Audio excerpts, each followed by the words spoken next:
All right, got an early start to our TMN Tuesday today with our annual Texas Master Naturalist Chapter Project Fair, our exemplary project fair. And we've had a great entries this year. It's actually the most we've ever had into the project fair. So eight chapters will be presenting their exemplary projects this year and competing for our project fair awards. Just to get you started with our webinar today. If you're new to our TMN Tuesdays and our webinars, we do use WebEx, so if you're experiencing issues with WebEx, please refer to our WebEx help guide. Your questions can be asked in the chat box, and if you're new, that's in the bottom right-hand corner of the WebEx program. Chat function is open for on-topic discussion. Please be professional and respectful and on topic in all of your comments and questions in the chat. Today's presentations, there will be 8 different presentations, each 15 minutes at a time, with 5 minutes left for questions and answers, question and Q&A after each of the presentations. So we fully expect today to be a come and go event as you need to. As an attendee, we expect today's session to be about 3 hours. Again, it's a come and go event. You can count the total amount of time you are present for or watch as AT for today. The recording will be posted to our website the following day. If you missed today's live webinar, you can watch the recording and count for AT credit, again, in the same manner for the amount that you actually watched, up to 3 hours. And then just so you know, attendees are not able to mute or are not able to unmute, and that please use the chat box to ask your questions. And that would go to all panelists today. Today's event is being offered by our Texas Master Naturalist Program, and please help support future events like this. If you can, take the voluntary survey that is shown here. I think there's links being added to the chat, or you can, if you have a cell phone with you or by you, you can also hover over the QR code and take the survey. Again, it's a voluntary survey. Just collecting information to help us remain eligible for help us, pay for future events like this, and continue our TMN Tuesdays. As a reminder, our Texas Master Naturalist annual meeting registration is open now. Registration closes September 30th. The annual meeting will take place October 16th through the 19th in College Station, Texas. Additional hotel rooms have been added at all of the existing hotels. Our agenda is live and registration again is open. So I think there's links to registration being added to the chat now. One of the things so our event today assists with the annual meeting and will culminate at the Master Naturalist annual meeting. Another item, reminder in your inbox. Each of you last week should have received, either if you're an active member or an inactive member of the Texas Master Naturalist Program, you should have received a volunteer survey. I'll put her on my list. Asking you to answer the questions, which will help inform our Master Naturalist strategic plan. So it's a big effort and undertaking that we're going through over the course of the next year to year and a half, and looking for your input into that strategic plan for our program. And reminder, those surveys close September 19th. And then on to our actual event for today. Today's TMN Tuesday, our September TMN Tuesday, is our 2025 Texas Master Naturalist Annual Meeting Exemplary Project Fair. Each of our chapters presenting today, we have 8 of them, submitted a project fair entry into this contest. And the program holds this competition each year as a way to share information about chapter projects, new and premier chapter projects that are going on around the state, and projects that can be emulated or replicated at your local level, with having learned some lessons learned, and making the projects even bigger and better at your local level, taking good ideas and putting them to use in your chapters as well. Again, this is an award. So part of today, the presentations today will culminate in the top three, usually the top three projects being named for the year, and that information will be announced at the annual meeting. But the winners from today will receive a monetary award in the form of a project grant to continue their project or implement new and additional projects relating to what they present today at their local chapter level. If you're a member attending today, just some information on logging your time for today, how to report your time for attending. Just remember that you would report up to report the total time that you attended today as advanced training. The description there would be the September 2025 TMN Tuesday, the chapter project fair. And then on to our schedule today. We have a big schedule today. Like I said, this is the most entries we've ever had into our chapter project fair. So we have a tight schedule today. It is a come and go event. Chapters will present, each of the chapters listed here will present their project. They'll have 15 minutes of presentation and then 5 minutes for questions. As moderators, our Texas Master Naturalist team will be the moderators today, and MCs. We will keep to the time schedule listed. We have to keep to the time schedule listed to keep everything on track and running smoothly today. We have a panel of judges joining us today. It's been the biggest, that also has been the biggest judges panel that has ever joined us. Thank you to everyone who took the call for judges today. I'd like to quickly introduce Teddy Zonker from the Cross Timbers chapter. All of our judges today are Master Naturalist volunteers from across the state. Teddy being one of those. Elaine Ruby from the Red River chapter, Stella Barrow from the Cypress Basin chapter, Claire Valmar from the Alamo area chapter, Emily O'Connor from the Red River chapter, Michael Walsh from the Coastal Prairie chapter, and Jean Janulis from our Balconies Canyonlands chapter. Thank you, judges, in advance. They may be coming off mic and asking questions at the end of each of the presentations. And let's see, our Master Naturalist team, state office team, any other comments before, or any other instructions or comments before we get started with the first presentation? No, just excited Pretty to hear well everything. covers it, yeah.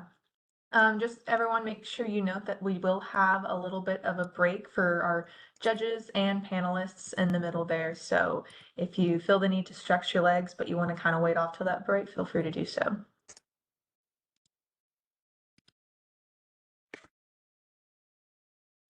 Okay, and excuse me. So with that, 10:10, keep it right on schedule. Our first presentation this morning is from the Indian Trail chapter. They're presenting on their project using NaviLens for the visually impaired at Mockingbird Nature Park and beyond. So Sherry, I'm going to make you presenter and take it away. Okay, can everyone hear me okay? Yes. Okay, wonderful. Welcome. Thank you all for being here this morning. I'm going to talk about Texas wildflowers and QR codes, sharing the magic with the visually impaired. Indian Trail chapter is a steward of Mockingbird Nature Park in Midlothian. The park was donated to the city of Midlothian in 2008 by the Sherry, Wholesome I'm sorry, your Yes. presentation isn't sharing yet. Oh, great. Dang.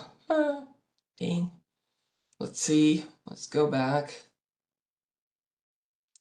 Maybe we have to start it again. Let's see. Resume. Presenter. How's that? Just a second. There it goes. Okay. Ah, Looks great. sorry. You're doing great. Okay, let me move things out of the way here. Okay, Texas wildflowers and QR codes, sharing the magic with the visually impaired. We are stewards of Mockingbird Nature Park in Midlothian.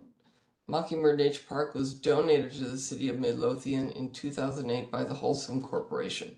It is located in the Blackland Prairie region of Texas, and it comprises 68 acres of prairie and riparian habitat. Sorry about my voice, I've got a cold. This park is one of Indian Trail Chapter's primary projects. Trail maintenance is done by the city, mowing and such, and we maintain a butterfly and wildflower garden called Sarah's Garden that is named after one of our members. There are bluebird houses in a few locations along with benches for viewing and enjoying the habitat.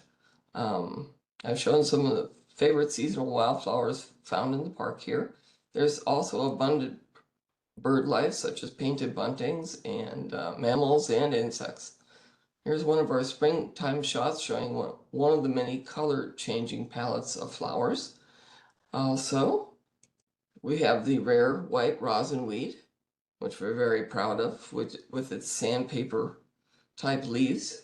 And currently blooming is oringo, with the prickly purple pineapples that everyone enjoys.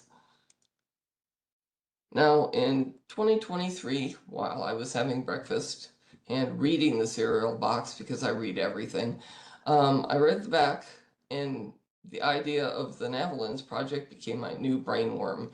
You can see they have this little colored QR code on the side of the box. It was part of the Kellogg's Better Days promise to make everything, including breakfast, more accessible. What better way to include those with visual handicaps and also make our park more interesting for the average visitor?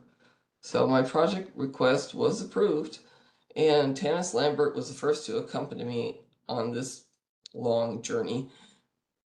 Now, you may wonder what NaviLens is. Well, it's a company based in Spain. They developed these colored QR codes to help the visually impaired better navigate the world around them. From codes that can be used at home, like small ones to put on canned goods or on your cupboards to find out what's inside, to codes posted at the New York Metro. They guide without needing GPS or Bluetooth and give real-time schedule information in, get this, 39 languages. And they're also used in museums. These codes provide help to an often marginalized segment of the population.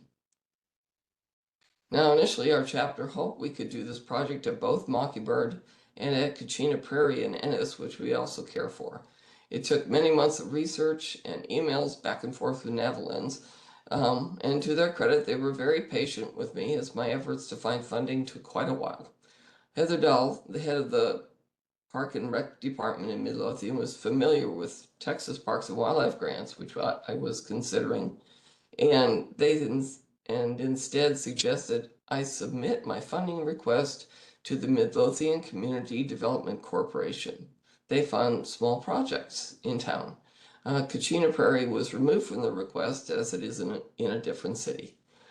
Our funding was approved, but the funds had to be posted for public review for 90 days before being awarded. Oh, the photo shows me demonstrating the use of the NaviLens app at the meeting right there. Now we had another delay waiting for the funding to be released, but it gave us time to research what we needed, which was the UV protectant to keep the codes from fading and the display stakes that we would need. And then we waited. So, next slide. Well, we received our funding and then we had the mad rush. We purchased 40 QR codes from NaviLens. We figured that would be enough. 50 display stakes, and to date, 4 rolls of laminate with a total cost of $2,750.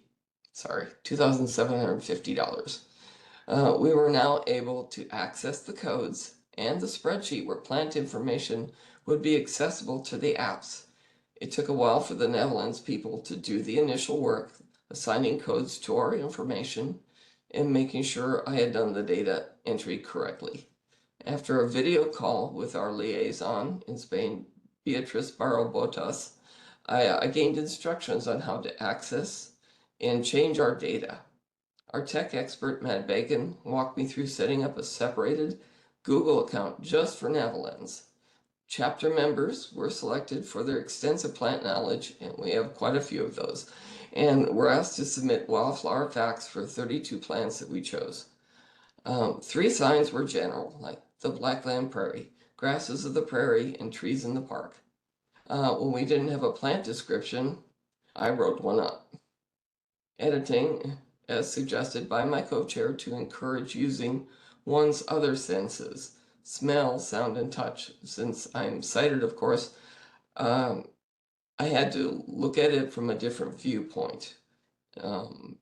Being visually challenged, what would they focus on? Eileen Berger, another member, provided excellent spell check and grammar punctuation editing. And throughout this process, our chapter president, Erin McCool, provided encouragement at every turn. She was so supportive. With her legal background, she brought her concerns about information sharing and other contractual items to the State Master Naturalist's office and provided subsequent guidance and support, especially when Tanis and I were starting to doubt this project would ever get off the ground. So, here it is. We started off, we reserved 5 codes for general information, such as welcome to the park, our funding acknowledgement. There's one for park rules and cautions, like watch out for dog poop and chiggers. And we have a thanks for visiting as well. A general information sheet, which you can see on the right, was developed to give information about the apps to people that were wondering what was going on. And I have a short video of how it's used in the park. The Indian Trail chapter of the Texas Master Naturalists, working with the Midlothian Parks and Recreation Department, have contracted with NaviLens, a company that has developed colored QR codes to assist blind and partly sighted people. Their associated phone apps, NaviLens and NaviLens Go, enable access to information about the park and the many species of plants that can be found in this example of the Blackland Prairie region of Texas. Using a short section of the trails in this 62-acre park, 40 codes have been posted on display stakes.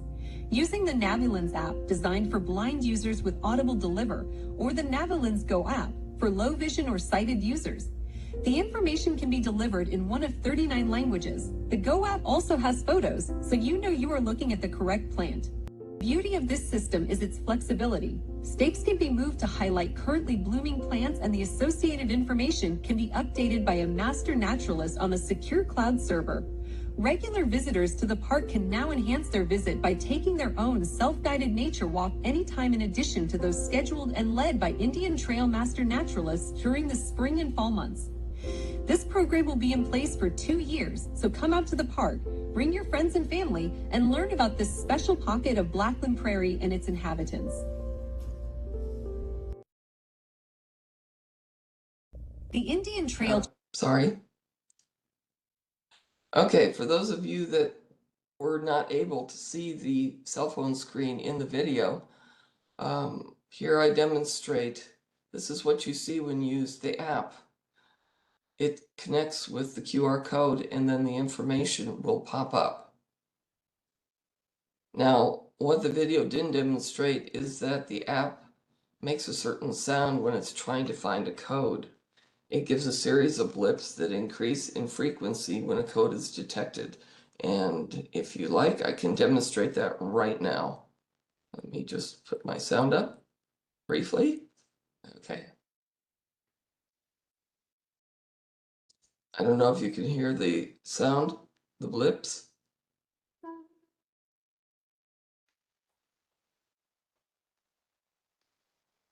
That's the sound it makes when it finds a code. And you can detect a code from up to 40 feet. Now, our formal launch of the project was mid-June at our last wildflower walk before summer.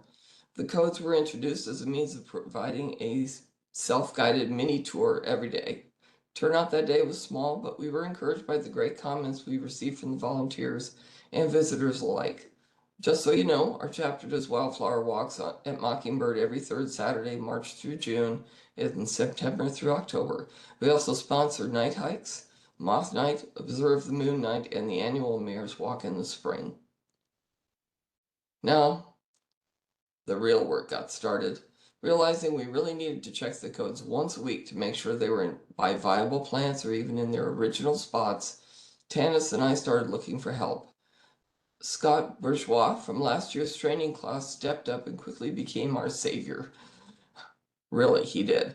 The photos show Scott using the app to make sure it brings up the right plant, and then Tanis double checking the code number and plant name, noting if it has gone to seed, if it's missing, or if there should be a new plant associated with that code. We developed park maps. The top one is an aerial map showing our starting point in the parking lot. The yellow denotes where we have put the stakes along a short section of trail, and the other map shows the individual codes associated with each colored QR code. Each QR code has this unique alphanumeric code associated with it. To facilitate the weekly checks, an alphabetical checklist with associated codes was generated with space for comments. For example, when the narrow-leaf evening primrose was no longer visible, the person checking the signage pulled the sign, placed it next to a new blooming plant, took a photo of the plant, noted the location on the map, and then wrote the name of the new plant, in this case, small palafox, in the comments. The list was sent to me, and I updated the database information by writing up a description of the palafox. I then copied the information assigned to the specific QR code, updating it for both apps and adding the photo to the Go app. Now, have we had an impact? Yes, we have, but for now it's small. NaviLens has only been available for 3 months out of our 2-year contract. Our final sign at the park asked for feedback on social media, which we listed there. And so we continue to monitor and hope someone will take the time to comment. During code checks, if we have the opportunity, we will engage visitors, asking if they've seen the codes and explaining the program. We've also made the project known to the Lighthouse for the Blind in Fort Worth, Envision Dallas, and the Bridges Training Foundation in Midlothian. And our volunteers have logged approximately 150 hours to date. Now, is it doable for other chapters? Yes, definitely. With the support of your local community leaders interested in improving city services, the costs associated with this type of project can be successfully offset. However, if funding is an issue, alternate methods of technology should be considered. Chapter members with the appropriate technological skills can be encouraged to develop QR codes or apps linked to video or informational websites. If you already have QR codes in a similar situation, NaviLens can make them accessible to blind and partially sighted people. Just check out their website, navilens.com. So what have we learned?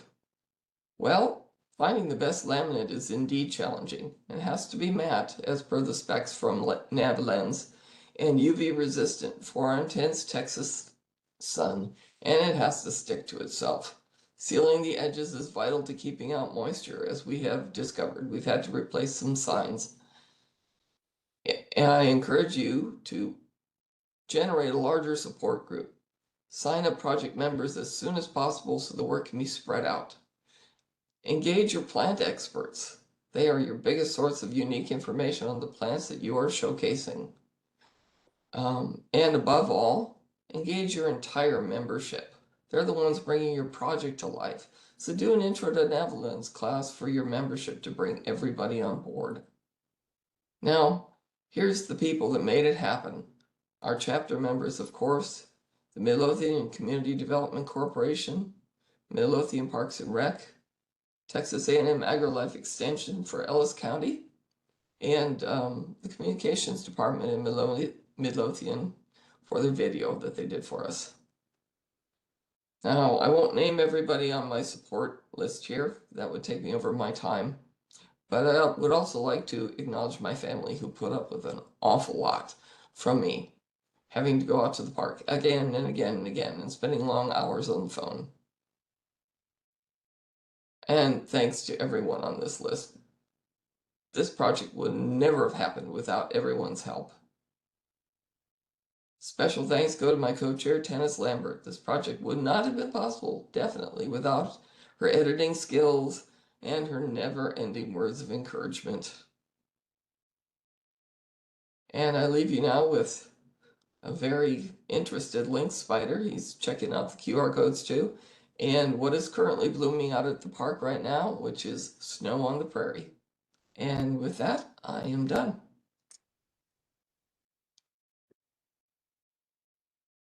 Thanks, Sherry. Great presentation, and especially with having to go first, it's a lot of stress off your plate now, huh? Oh yeah, you have no idea. We do have a couple of questions in the chat, Okay. and just a couple minutes left to address those. Okay. How many different master naturalists volunteered on the NaviLens project? Oh, it was about a dozen total. Everyone wanted to do something to help. We're still learning how to parcel out all the various jobs right now. Okay. But I mean, for me, a dozen was very encouraging. Great. How much does NaviLens charge? As a non-profit organization, they charged, it was $2,400 just to purchase the 40 codes for 2 years. And a question from me, what thoughts do you have right now on whether the project would be renewed after that time? And would there be maybe a discount from NaviLens for that continuation? I don't know about the discount. You know, they are a business after all. Yeah. And I haven't really discussed continuation. We're still in the new stages, but we are hopeful that we can at least possibly expand or maybe switch the project to Kachina Prairie and Ennis with the support of the city of Ennis and see how it goes down there. We have received a lot of encouragement from, especially from the members of the Midlothian Community Development Corporation. They really love this project and they can see it benefiting so many people. So I don't doubt that if we asked for more money, we would probably get an extension. Okay. And then real quick, if you could address this in short snippets, what has been the public reaction to the project so far? It has been very positive. They offer other suggestions, like if we could link to video, but so far, which we are capable of doing in the NaviLens apps, we could add video. But yeah, so far it's been very, very positive. People are kind of excited about it. And do you know how many visually impaired have been able to take advantage of it? No, I do not. A lot of the visually impaired community in Dallas-Fort Worth were not aware of this program. We're a little bit far from main Dallas and Fort Worth. So Tanis and I are speaking to a group in Arlington in November about the program, and we're hoping to set up a tour. Great. We do need to move on to our next presentation, being the Sabine Neches chapter. Sherry, there are some resources and connections for you in the chat if you're able to view that. And Gene says he can help with some suggestions for outdoor durable color images. Okay. So feel free to connect there. And then moving on to our Sabine Neches chapter, remind me, who's our presentation from Sabine Neches today? Or who's our presenter? It's me, Houston Kerr. All right. I'm sending over permissions to you, Houston. 1 second.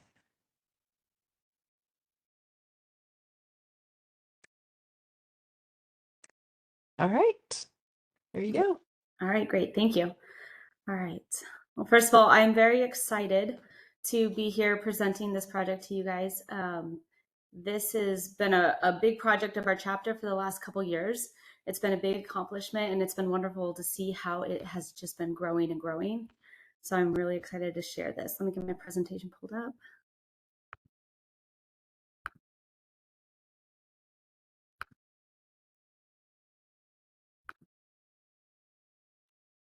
All right. So our project, my name is Houston. I am from the Sabine chapter out in Southeast Texas. Our project is Recovering Pollinator Habitat Project.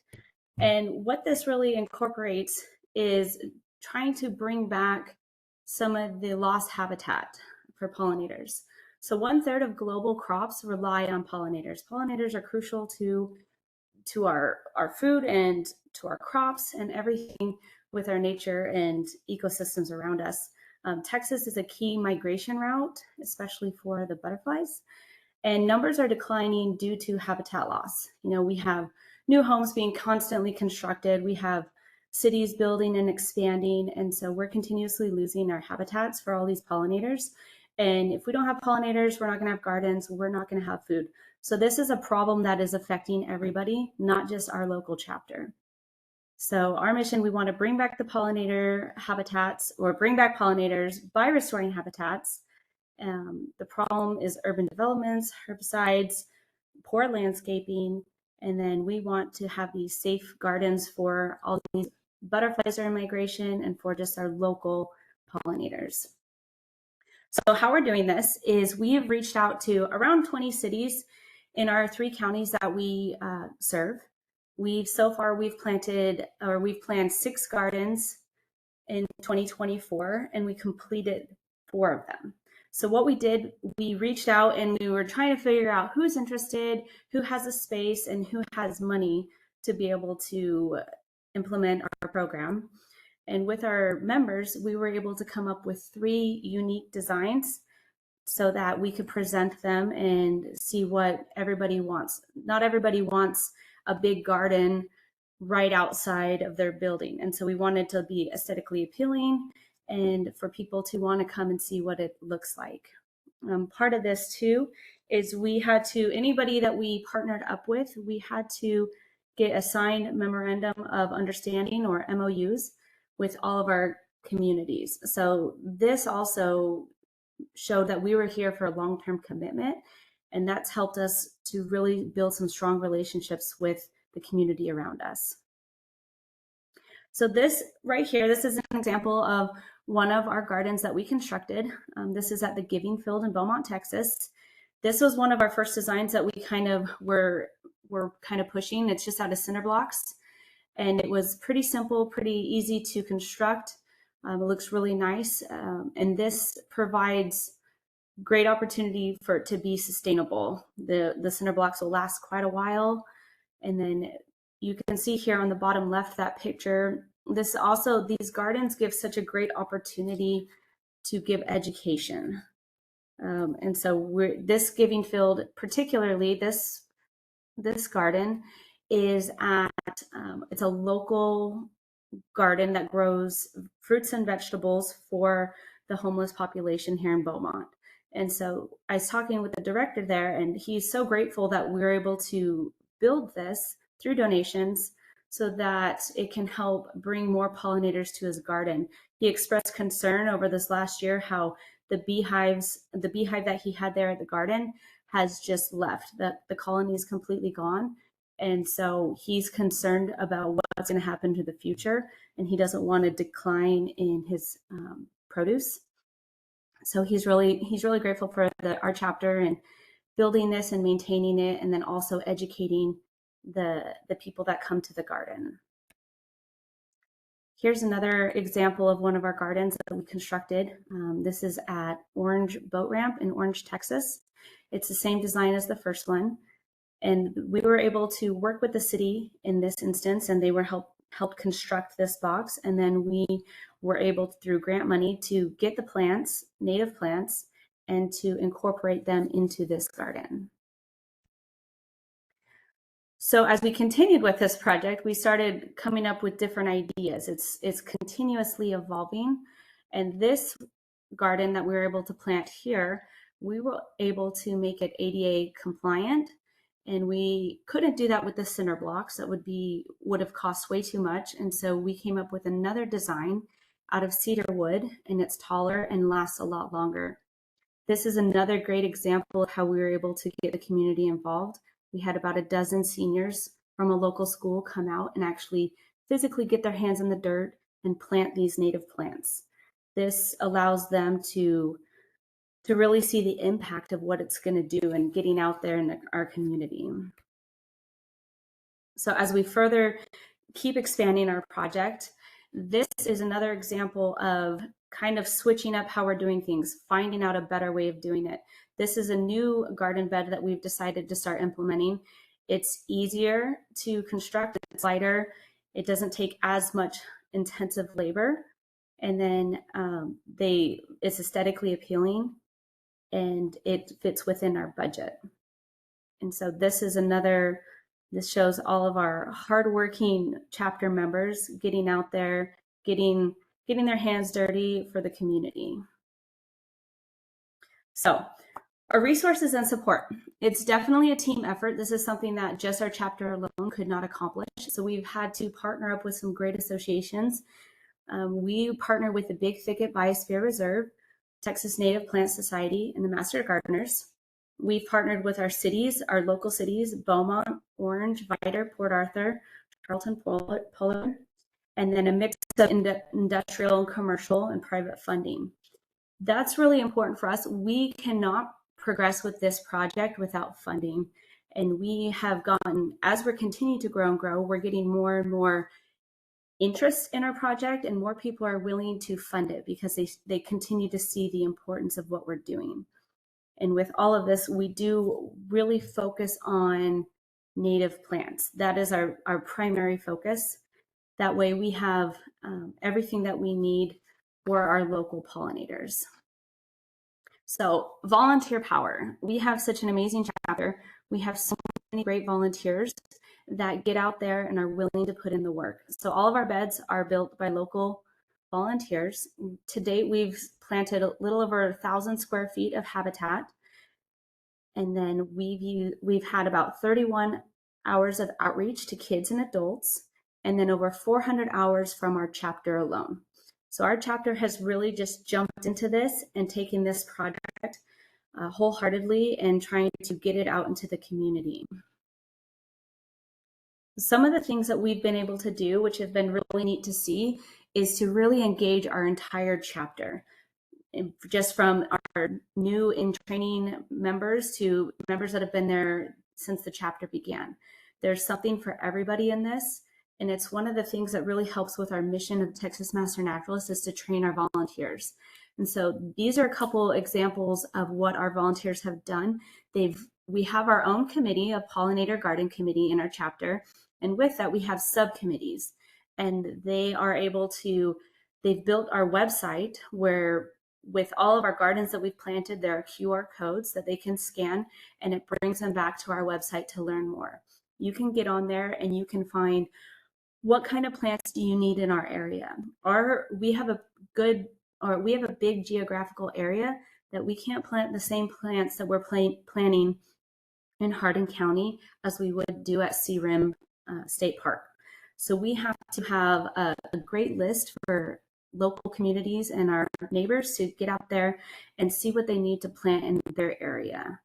And our members really have just gone full-hearted and just jumped right into this, and it's just wonderful to see. So some of our outcomes and the impact that we've seen so far, our gardens are also self-sustaining and resilient. This is extremely important. The first year we really take into account, we've divided it up so that we're making sure we're going out and checking them. If there's not local water, we have plans in place that we can get out there and we can water. Through grant money we've received, we've been able to buy portable water tanks and hoses so that chapter members can go and take them and make sure that everything's getting watered. This is also going to boost biodiversity and the soil health around. So all these gardens really help our communities and help all the local nature and wildlife. It's going to help improve water quality and infiltration. Human benefits. Who doesn't love to sit in a garden and just enjoy the peace? And so there's wellness and community pride with that. And this is a multi-year project. It's long-term. And so there's going to be a long-term environmental payoff. So some of our challenges and lessons that we've learned along the way. Working with the cities, we've learned that it really can slow down our progress. We try not to get discouraged with that. We just have to be very, very patient. And we have to work with city councils and lots of approvals and a lot of back and forth. But we've noticed as we persevere that there's great outcomes with this. And we have some gardens and some very public, wonderful locations that is going to draw a lot of attention to them for education. Scheduling with our partners takes time and patience as well. The weather. Sometimes we might plan a planting day or weeding day and it's hot. It's very hot in Texas. So we have to plan accordingly and we have to work alongside with our weather. Flexibility, one of the lessons, flexibility and teamwork make it work. We have so many amazing volunteers in our chapter and we all get to work together and use our different strengths.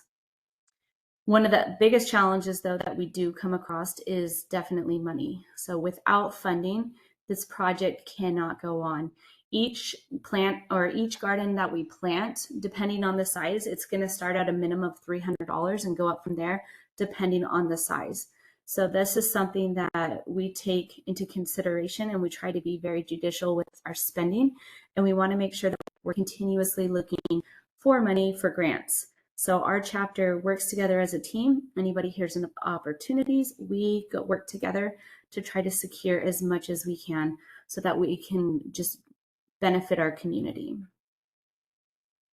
Looking ahead. So we have a lot of goals looking ahead. We have received the HEB grant for the second time and we are thrilled. We are absolutely thrilled about it. This is giving us an opportunity to really expand and we are going to continue to build gardens, but we now have funding to be able to incorporate more of the community itself, where we're going to host a workshop where we want the individuals from the community to come learn how to build their own native garden in their house. And we're going to have the tools and material that they can take home and they can get started right away. So we're very, very excited about this and what's to come for 2025 and 2026. Also, as we're doing these gardens, word is getting out and a lot of people are interested and they want to be able to participate and have the gardens planted. We're going to keep promoting native plants and pollinator awareness, but we're building a legacy for future generations.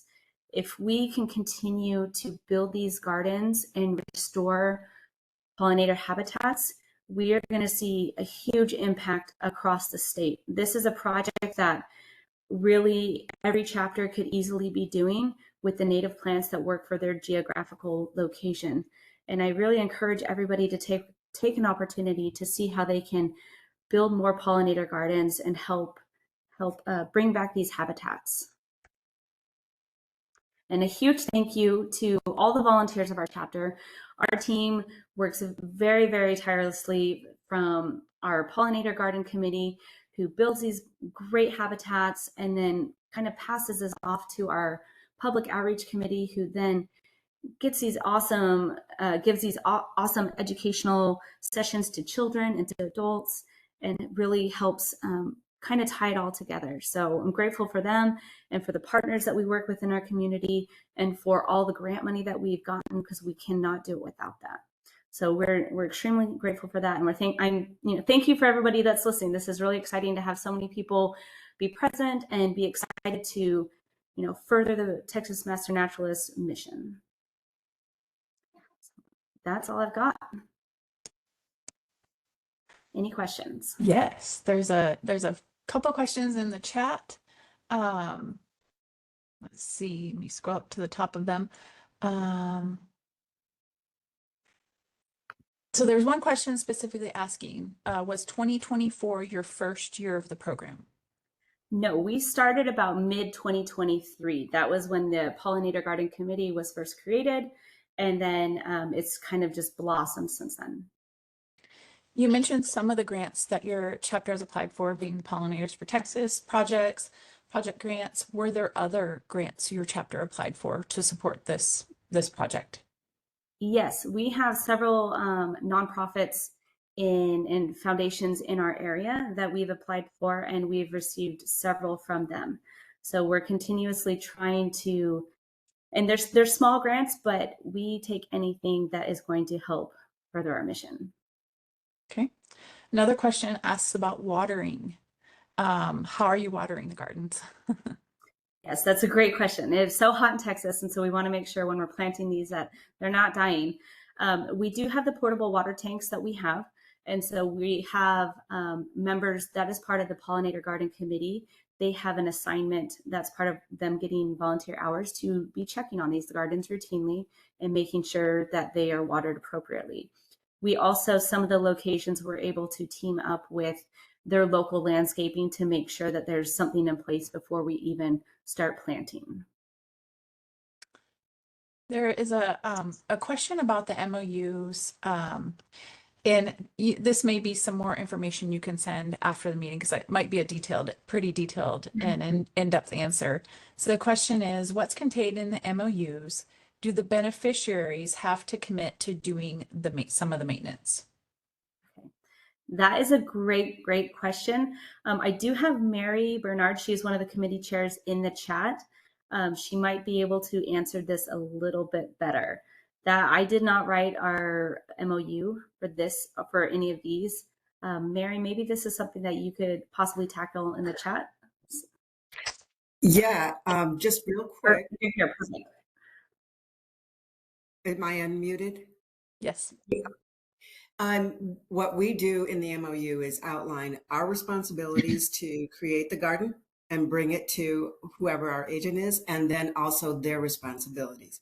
Like we said, we are trying to create a legacy, so we ask those people to take care of the gardens in the future. However, we have stood by them in each case to continue this, and these MOUs sort of reflect their needs and their responsibilities.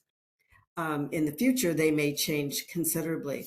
I have no problem sending examples out, and we can certainly do that. You want to leave your email in the chat, I can contact people.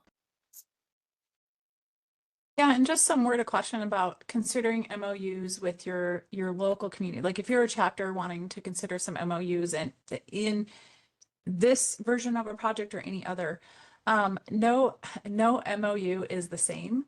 And so it's very hard to have a template MOU. Each community and each organization you work with is going to have a little bit different nuances for every piece and part of the MOU. So just know that MOUs are kind of a animal all their own, and it's hard to have a template that covers everything. Thank you, Michelle. That is exactly correct. Understood. Thank you. How does the public find out about this project? We've got our social media. That's one of the best ways that we are able to get our message out. We have our social media page, our Facebook page. We have our QR codes that we post, and we've even had newspaper publications. So when we've planted gardens, we try to do a press release. We try to get the word out there so that people can go visit, they can scan the QR code, and they can get educated. Okay, final question. I'm going to be able to pull from the chat.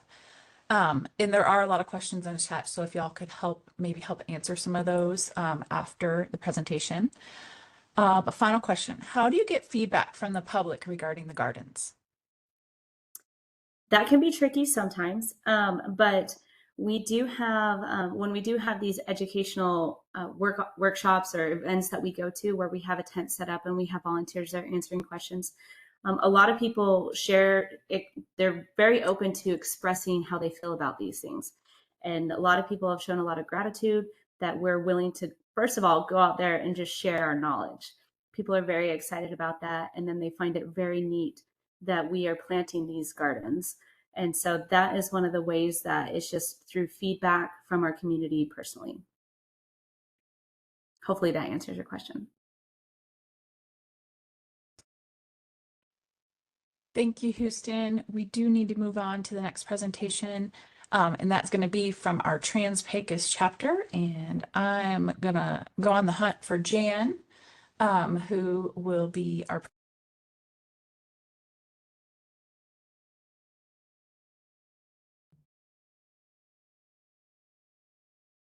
I think Michelle just cut out. So Jan, I think you're up next. Yes. Jan, you have presenter rights coming over. And then whenever you're ready. So we have Jan, and Jan, I'm sorry, DeSanzo. Is that how you say your last name? DiCrescenzo. Okay, No. I totally botched that. Sorry about that. It's quite all right.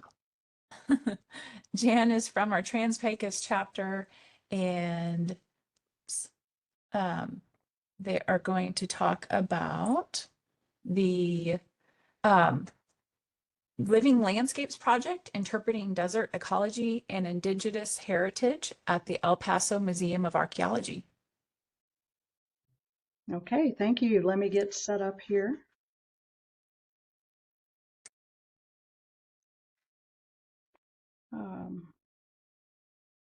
Find the presentation.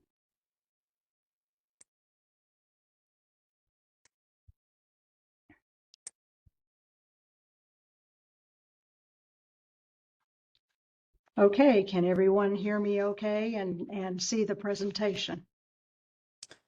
We can hear you. We don't see the presentation yet.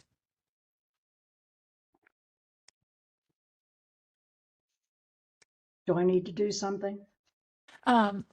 Yeah, try and click that share button again and either share either your desktop or your presentation application. Okay.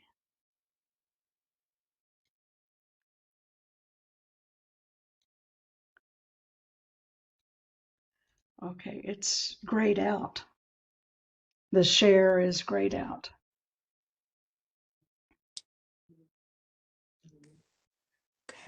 It's going. Okay, try again.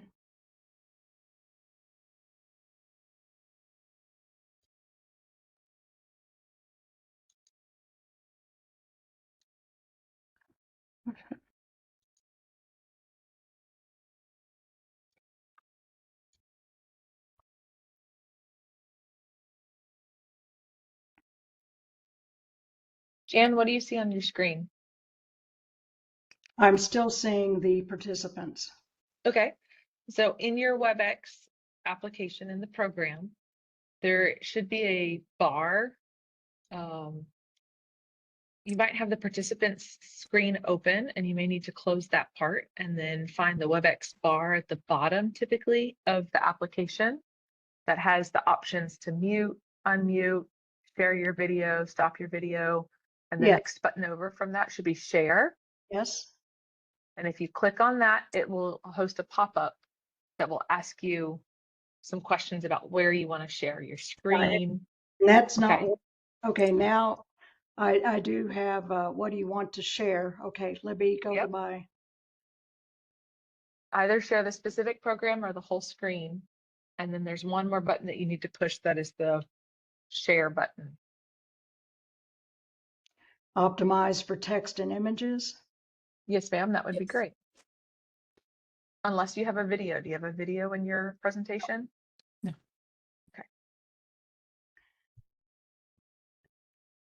And And then now, press the share button on that. okay, it says it's connecting. Okay, good.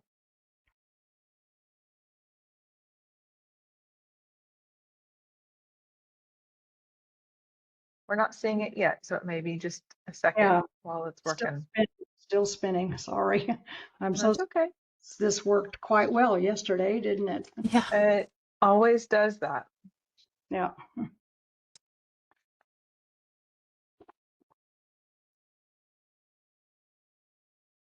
We've got a few other backup options that we can test out as well.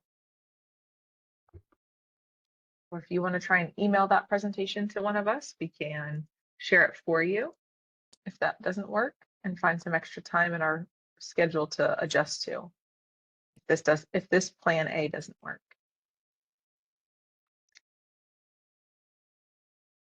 Okay.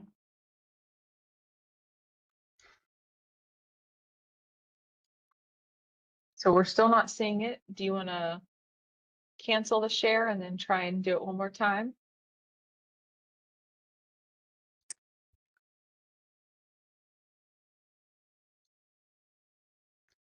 Okay. Why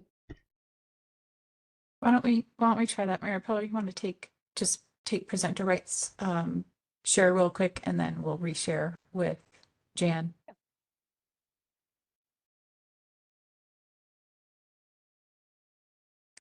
That's going to stop your share, me All right. sharing my screen.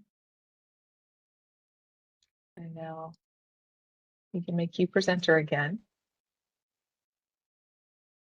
So now you should have on your WebEx screen, you should have that series of buttons at the bottom that we talked about, and follow the prompt through share.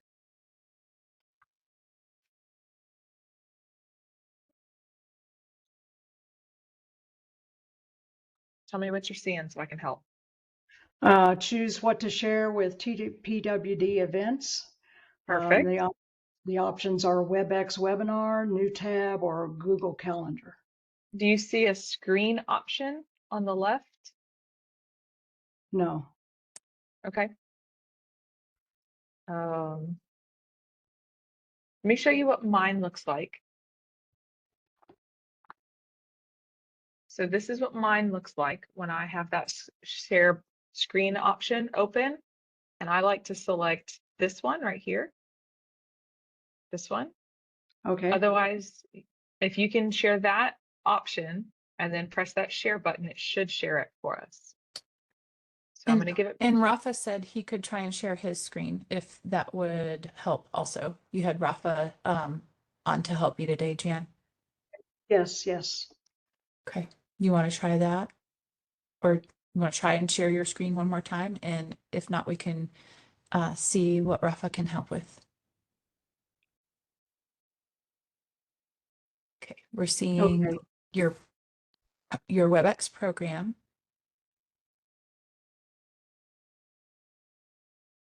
Now open up the presentation.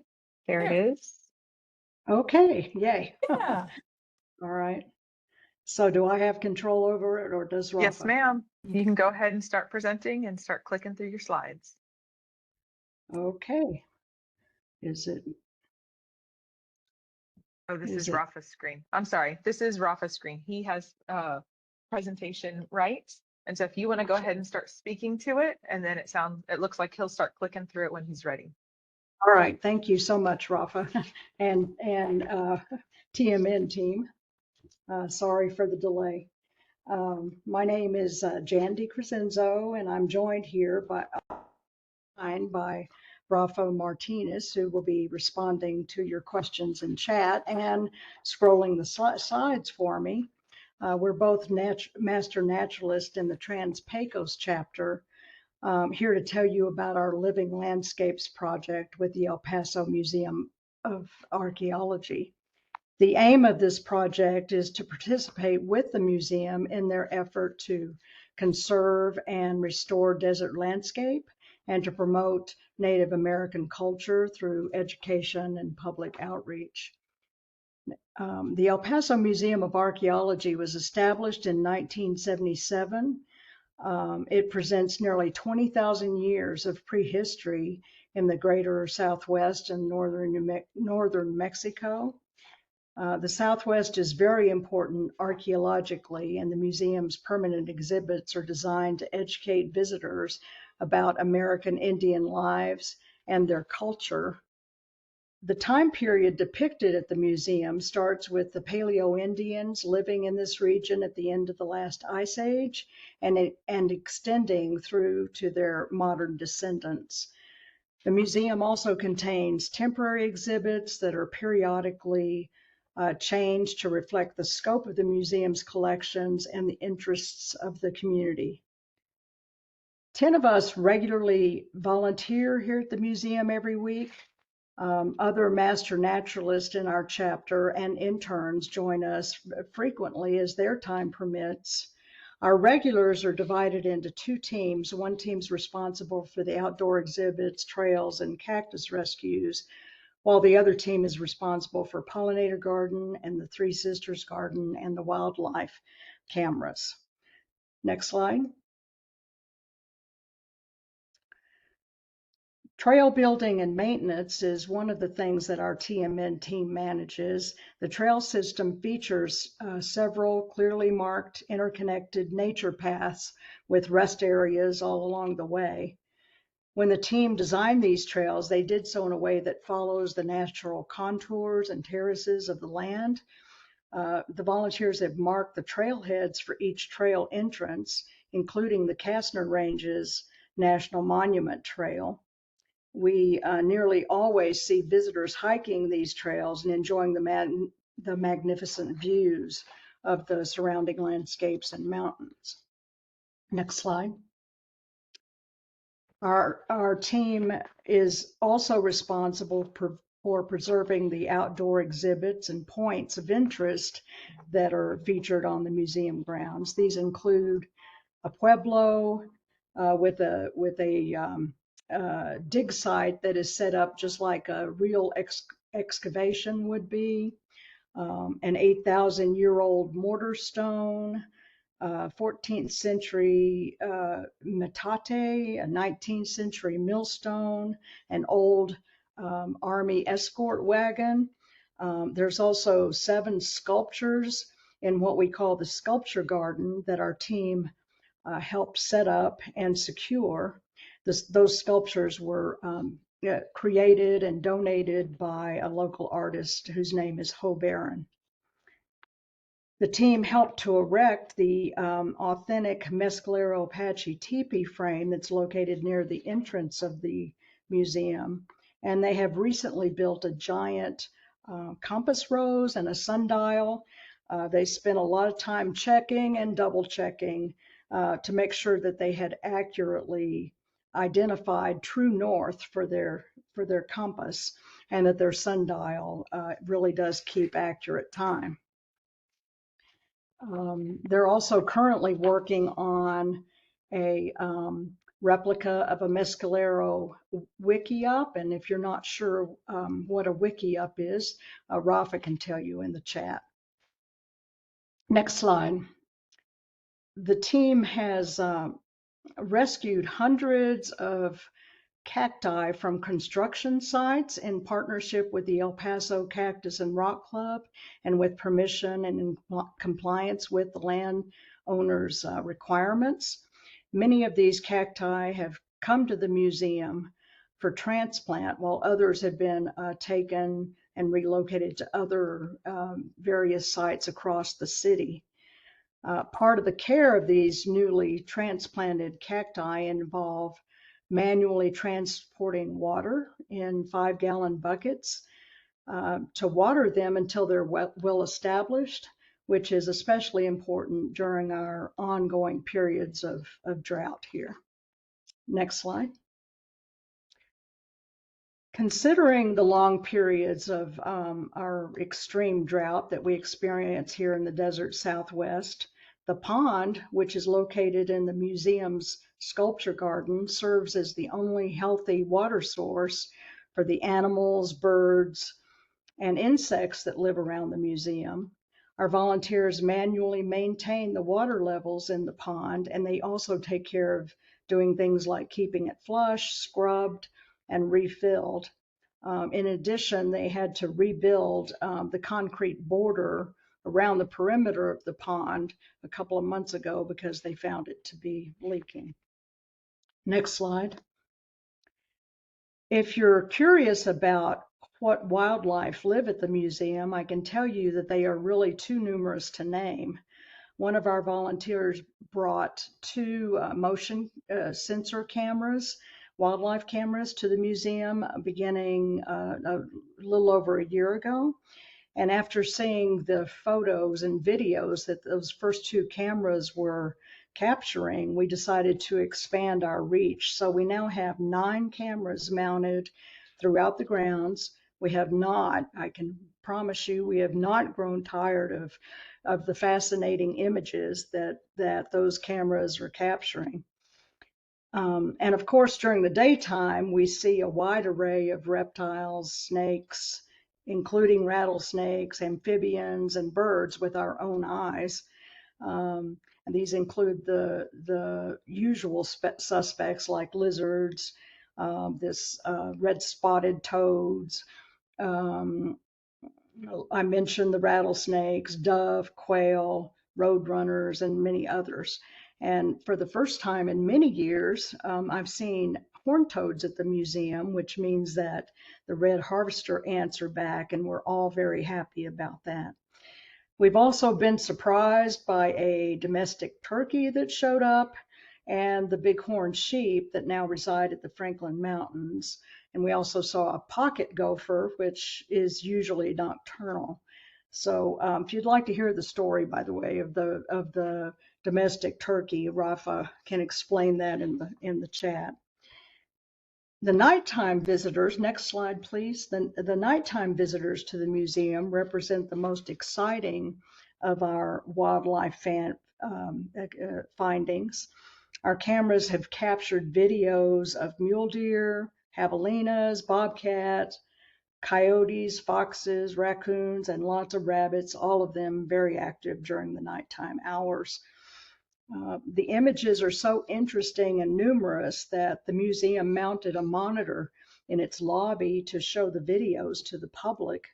It's been one of their most popular exhibits. Next slide. We can't fail to mention our invertebrate friends. Those of us who love bugs and consider the museum a haven for them get quite excited, and we're easily distracted by all the invertebrates we find hanging out on the plants or on the west wall of the museum building. We often find ourselves having to force ourselves to put our phone cameras back in our pockets so we can get back to work in the gardens. Next slide. The Three Sisters Garden came about 3 years ago when the museum staff asked us to build one for them. So it's now in its third season. An exhibit inside the museum suggests that the indigenous people of the desert Southwest learned to cultivate corn as early as 4,000 years ago, and with the full trio of corn, beans, and squash being grown as integrated systems beginning around 500 BCE. The Three Sisters also has significant cultural and spiritual relevance among the indigenous people who live in this region. We've worked hard to honor their traditions and customs by using Native American methods, and we buy native seeds. One of our volunteers has built the trellises you see in the photo from yucca stalks, and she tied them with cordage she made from yucca leaves. She's also crafted a rake from a deer antler and a hoe from an elk scapula, and carved a planting dibble for us from a mesquite tree branch. We do not allow pesticides in our garden. Instead, we use companion plants such as marigolds, zinnias, garlic, and onions to deter the insect pest and to attract pollinators. Next slide. We noticed 2 years ago that we were seeing very few pollinators, and we had to hand pollinate our squash in the Three Sisters garden that year. Because of that, we decided to add more pollinator plants, and in January of this year, we received a grant from the Native Plant Society of Texas. The grant funding paid for pollinator plants that are native to our area and that are intended for the purpose of restoring pollinator habitat. The plants we selected include nectar host and shelter plants. And the garden, we had to prepare the garden, of course, with placing additional gopher cages, placing temporary irrigation, amending the soil, and propagating some of the plants from seed. And after we planted the first plants, we learned that newly transplanted young tender plants had to be covered with wire baskets or cages to help keep the wildlife from eating them, even though these plants are supposed to be deer and rabbit resistant. Next slide. This is a list of the plants that we placed in the pollinator garden in early spring. The photo at the lower left shows the garden in early May, and the photo on the lower right shows it in late August, so you can see how well the plants have filled in and matured. Of course, our big measure of success has been all the pollinators that have shown up, such as this queen that you see on the milkweed plant. Next slide. We really have been able to prove that statement that if you build it, they will come. The pollinators we've seen have grown in numbers as the plants have matured. The Texas kidneywood that we planted, for example, which was a 6-inch stick when we put it in the ground in February, is now a 2.5-foot shrub with blooms all over it. And last week we could not count all the tarantula hawk wasps, bees, and hair streaks that we were seeing all over it. The queen butterflies consider the Greg's mistflower their favorite, and we see 8 to 10 of them all over that plant. Next slide. In addition to all the outdoor services that we provide, we also help with indoor activities at the museum. A couple of our volunteers have been trained as docents for the museum. I'm one of those, and I can't tell you how much it means for me to have learned about the history and the culture of earlier times, and how much fun it is to share that with the visitors to the museum. The museum staff has recorded 26,000 hours of visitors, 26,000 visitors to the museum in the past 12 months. In addition, they've recorded 900 children attending their special activities, tours, and camps, and we help with all of those. 3 of the volunteers are now taking the new docent training class, which begins today. Next slide. The kind words you see here shared by the education curator of the museum and by our chapter president leave no doubt in our minds that the museum staff and the master naturalists truly appreciate what we all do at the museum. They frequently recognize us and celebrate our various accomplishments. There's also no doubt that we truly value our time there. We feel appreciated, and most of all, we have fun. We have become family. But most importantly, our goal has always been to preserve the land and the wildlife it supports, along with promoting and honoring the native heritage that our part of the world is known for. I truly believe that being able to carry on with that goal is the primary reason we all have loved being at the El Paso Museum of Archaeology. Last slide. Thank you for giving us the opportunity to share our story. Are there any questions that Rafa hasn't already answered? Jan, you can tell the museum in this project is a labor of love for you. Thanks for the great presentation you put together. There are a lot of questions in the chat, and we have just a couple minutes for some of them. Let's see. Jumping around a bit. How is the Master Naturalist Program, your chapter, recognized by the public at the museum for this project? How is it recognized? How is your chapter in the Master Naturalist Program recognized at the museum for this project?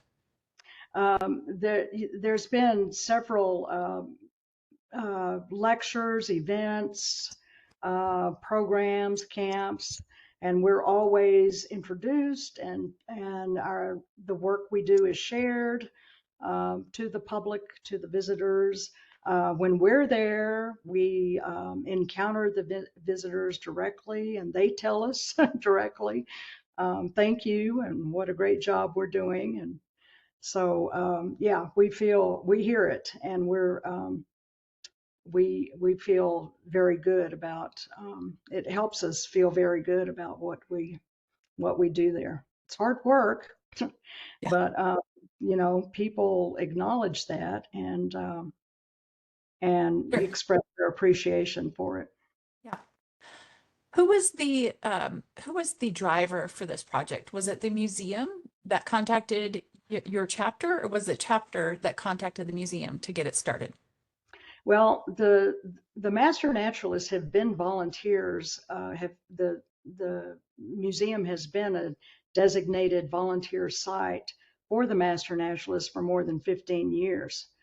But I think it's the team that we've got there now, who have been there 4 years now, who really gelled and came together. Our team leader, Dee, is the one who was there first, and she made it very clear to all of us at the beginning when we first started volunteering there that that our purpose was to take care of the land and enjoy the views and enjoy the wildlife and follow the lead of the museum at the time.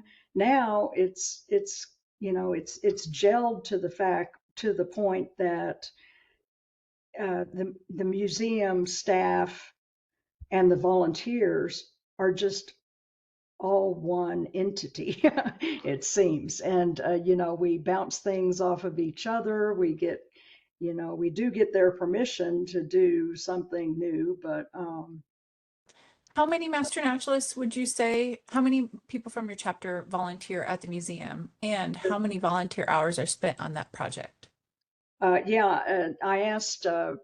I asked that question, and we have recorded 1,000 hours so far this calendar year. Or just about 1,000 hours, or maybe a little bit over now. That was through mid-August, and there's 10 of us who regularly volunteer. Where the 10 of us are there, or maybe 7 or 8 of us are there every single week, and then others join us as often as they can. Okay. We do need to move on to the next presentation. Actually, I'm going to ask Hannah. Hannah, where are we at with the adjustments that you've made so we're 11, so right on time. Galveston Bay we are Area right chapter on will be schedule. next. And remind me on the fly, who's presenting from Galveston Bay Area? Okay, Mary. Hi, can you hear us? Yes. One second.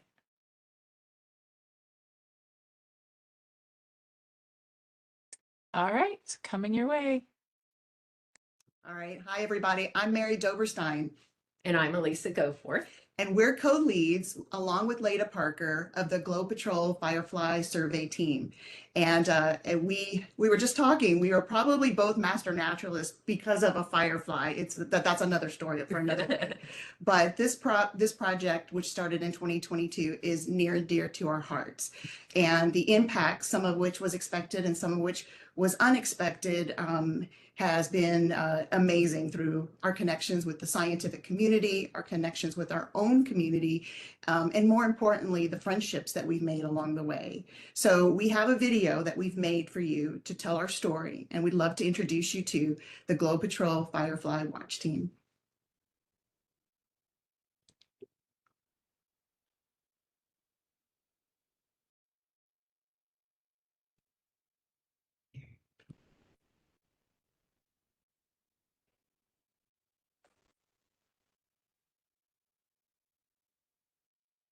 Hi, everyone.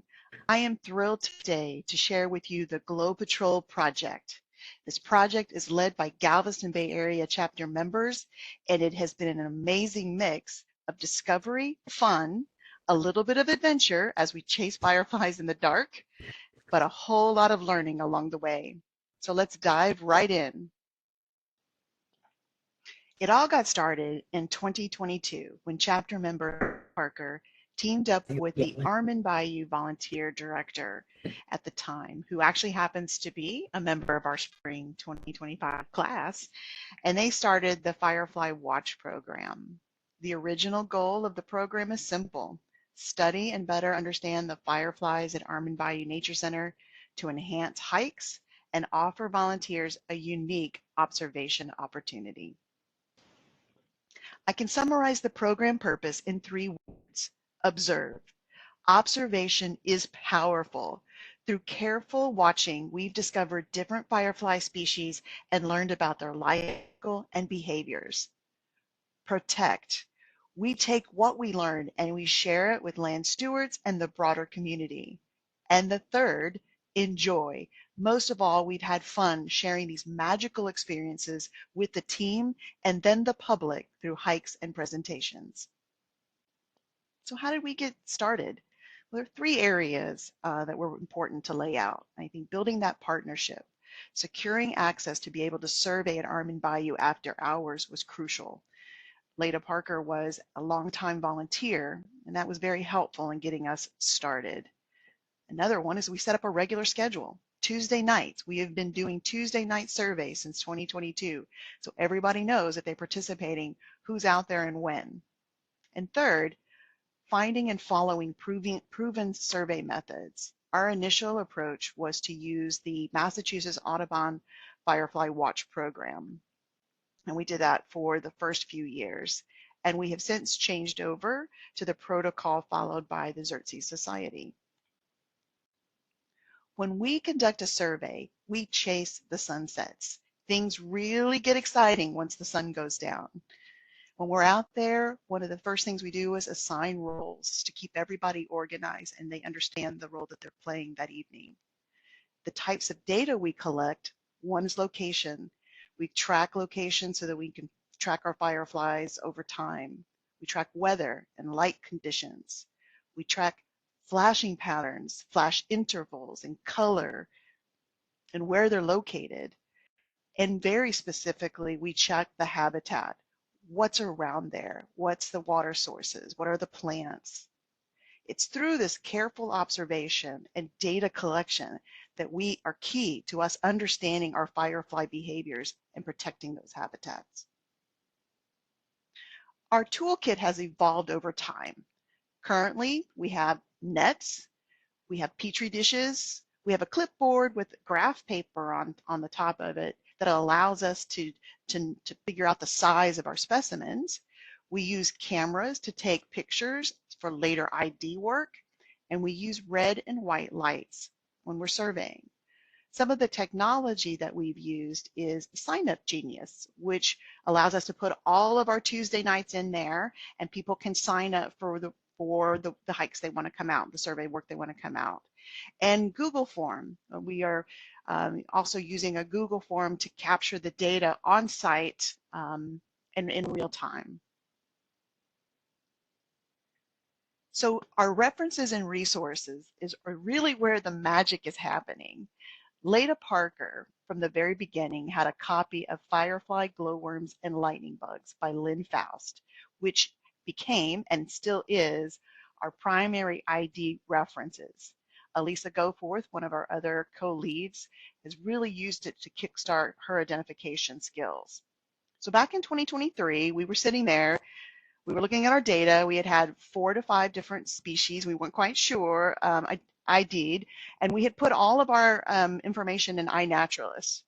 And we were sitting there going, you know, would anybody in the scientific community be interested? We think this is so cool. Would anybody be interested? So this is my super story about iNaturalist and its power. Richard Joyce, who is with Xerces Society, had been commenting and helping us ID in iNaturalist, which is great. That was awesome. But in late December in 2023, I got an email from Richard asking if he could connect us with Lynn Faust because she had seen some of our iNaturalist observation and she had questions.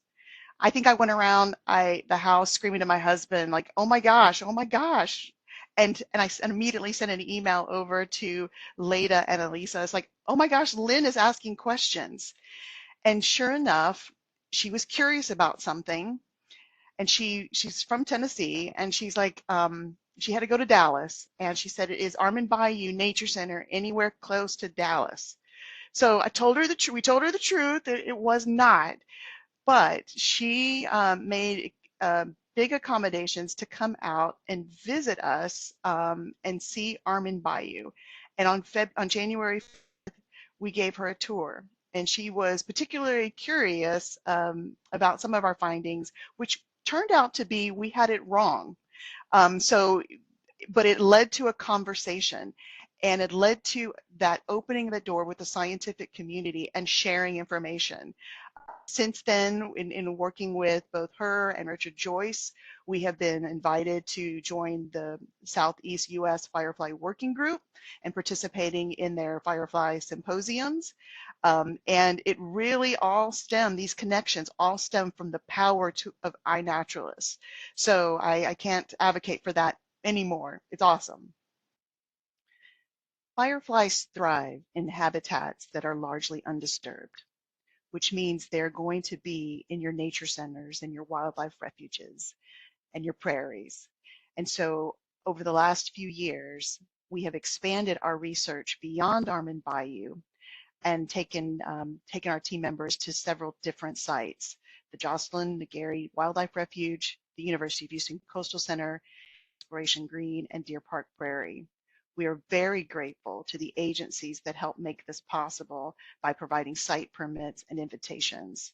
Their support has really allowed us to explore new habits and broaden our learning.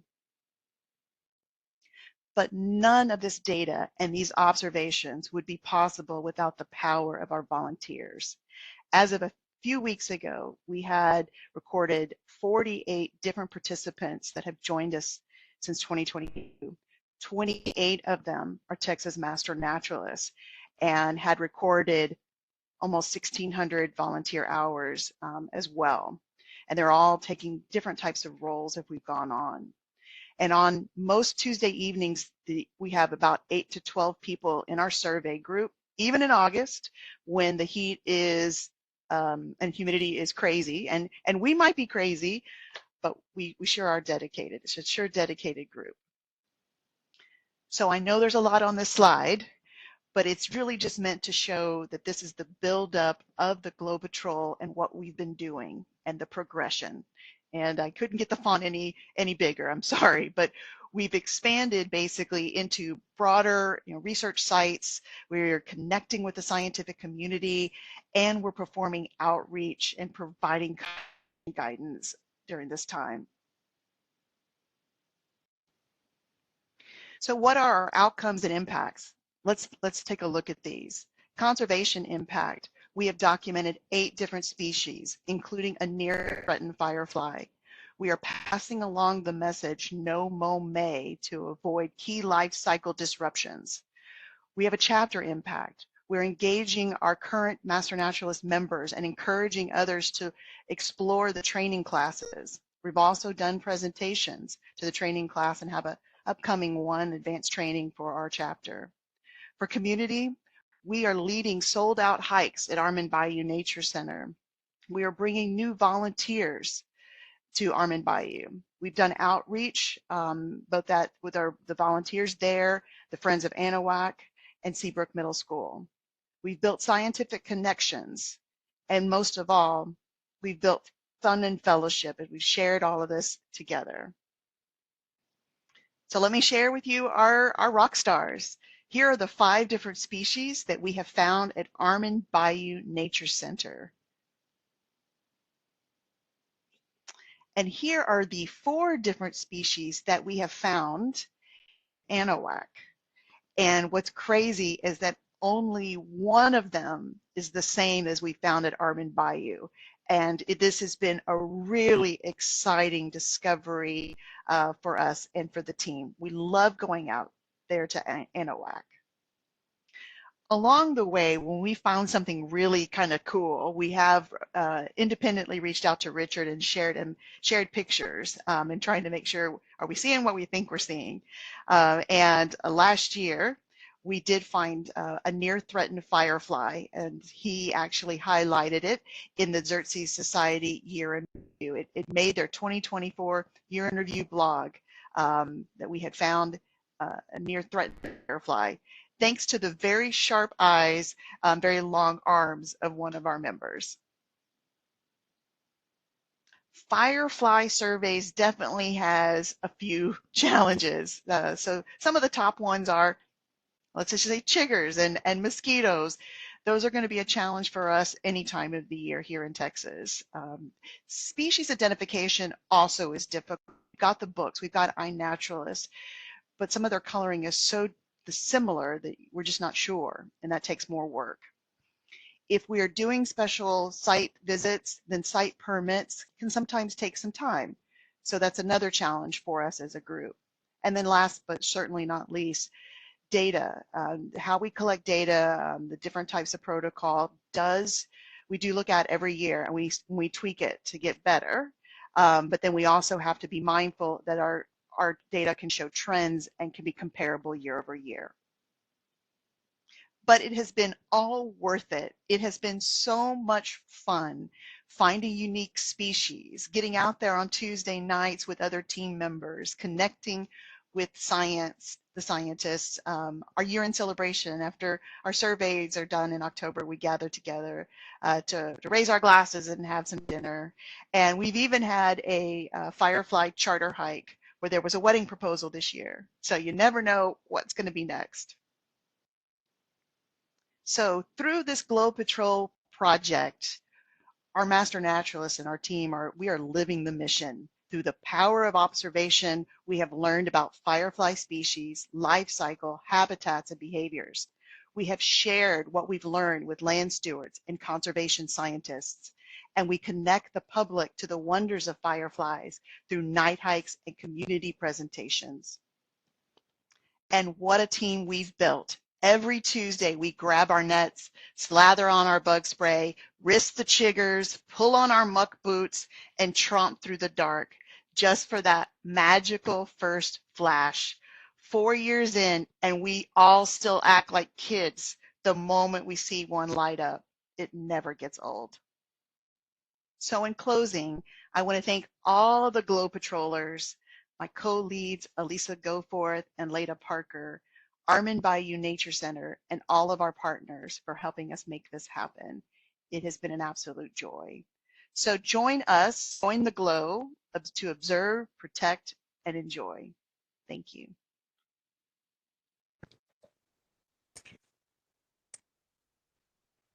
Hey, thank you, Mary. Yeah. So you mentioned a lot of benefits for Armand Bayou Nature Center and some other organizations that the chapter works with. What are the actual benefits, other benefits to the chapter for this project? Sure. So of course we have showcased it in some of our new trainees showcasing to come out.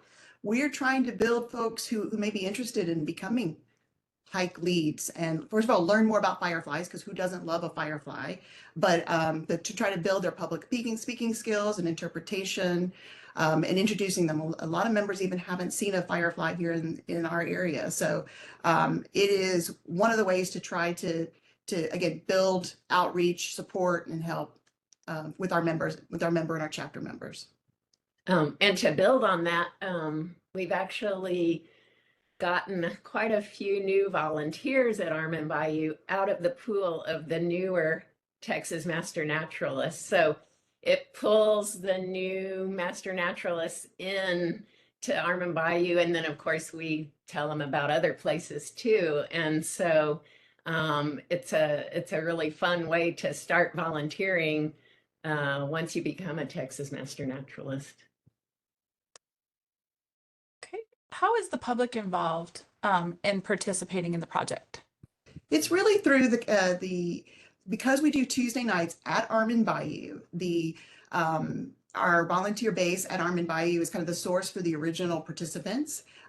We've got some stories where on public hikes, we lead hikes. Some of the people have actually, from our public hikes, have actually joined in, started coming out, and then became a volunteer at Armin Bayou. So Publix gets involved in that way. It's usually through the link of through the Armin Bayou connections. But we've also, so we have night hikes where we're trail guides and people will come out and we go on a hike together. People just whoever signs up from the public. And she and I might talk about fireflies with anybody who will willing to listen. And we'll tell them to Tuesday night, and with appropriate waivers, we can get them on board, introduce them to the center. The rest is history. So yeah. There's our Tuesday night surveys, and then there's our most of the time weekend night public hikes where we are the guides for those public hikes. The Tuesday nights are our survey nights where it's volunteers doing the firefly surveys. Okay, inquiring minds in the chat want to know, what did you discover you were doing wrong as a result of Lynn's visit?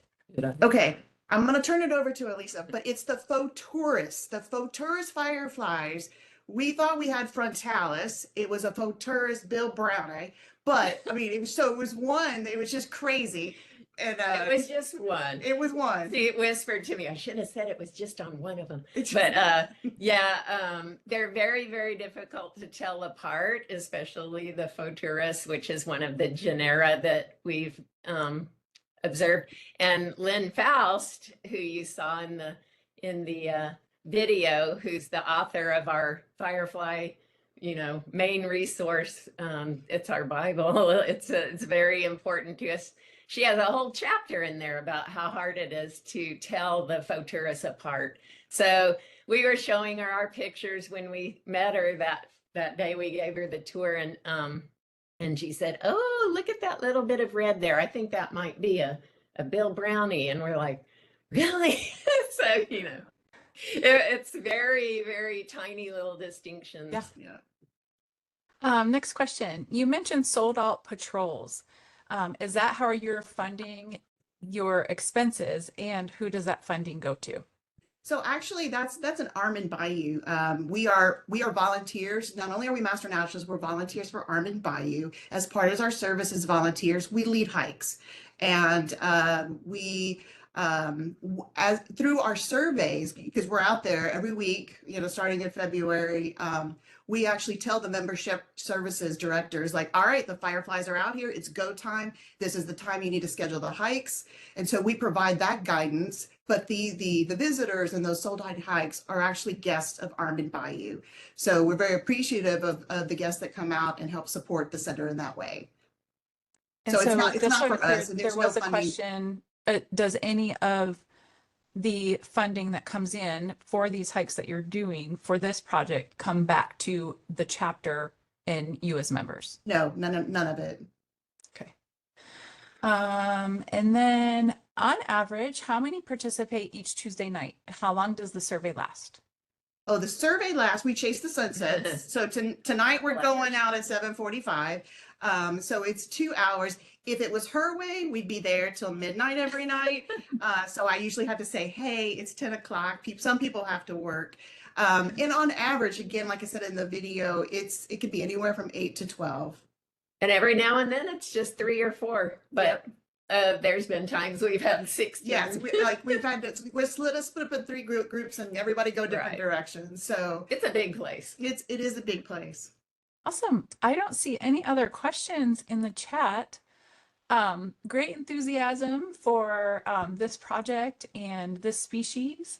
Oh, hold on. There is one more.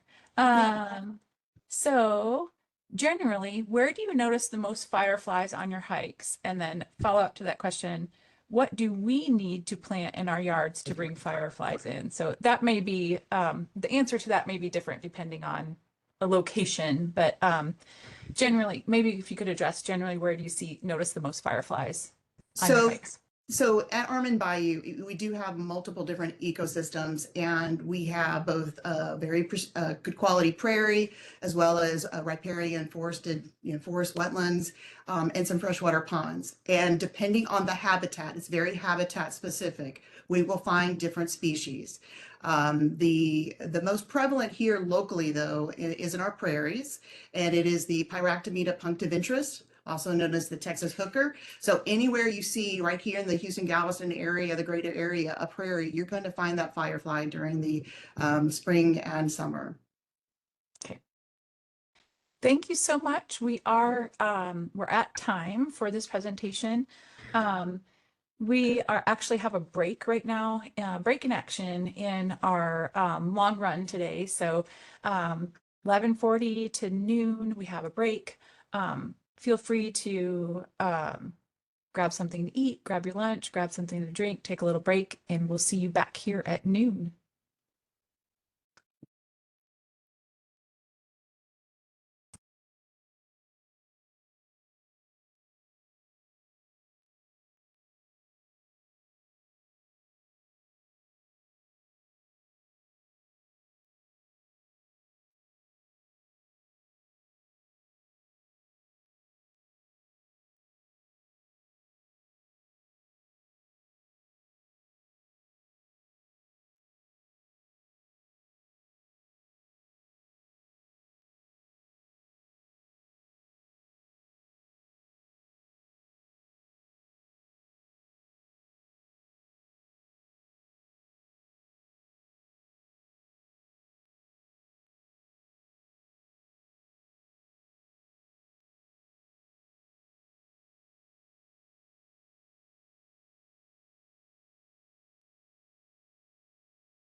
Just a few more minutes until our next presentation for our TMN Tuesday. We're going to come back from break here in about 2 minutes.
Marianne, can you remind me, were you presenting from your login today or your co-presenter? No, they're presenting from flows from Okay. me. Okay. Thank you.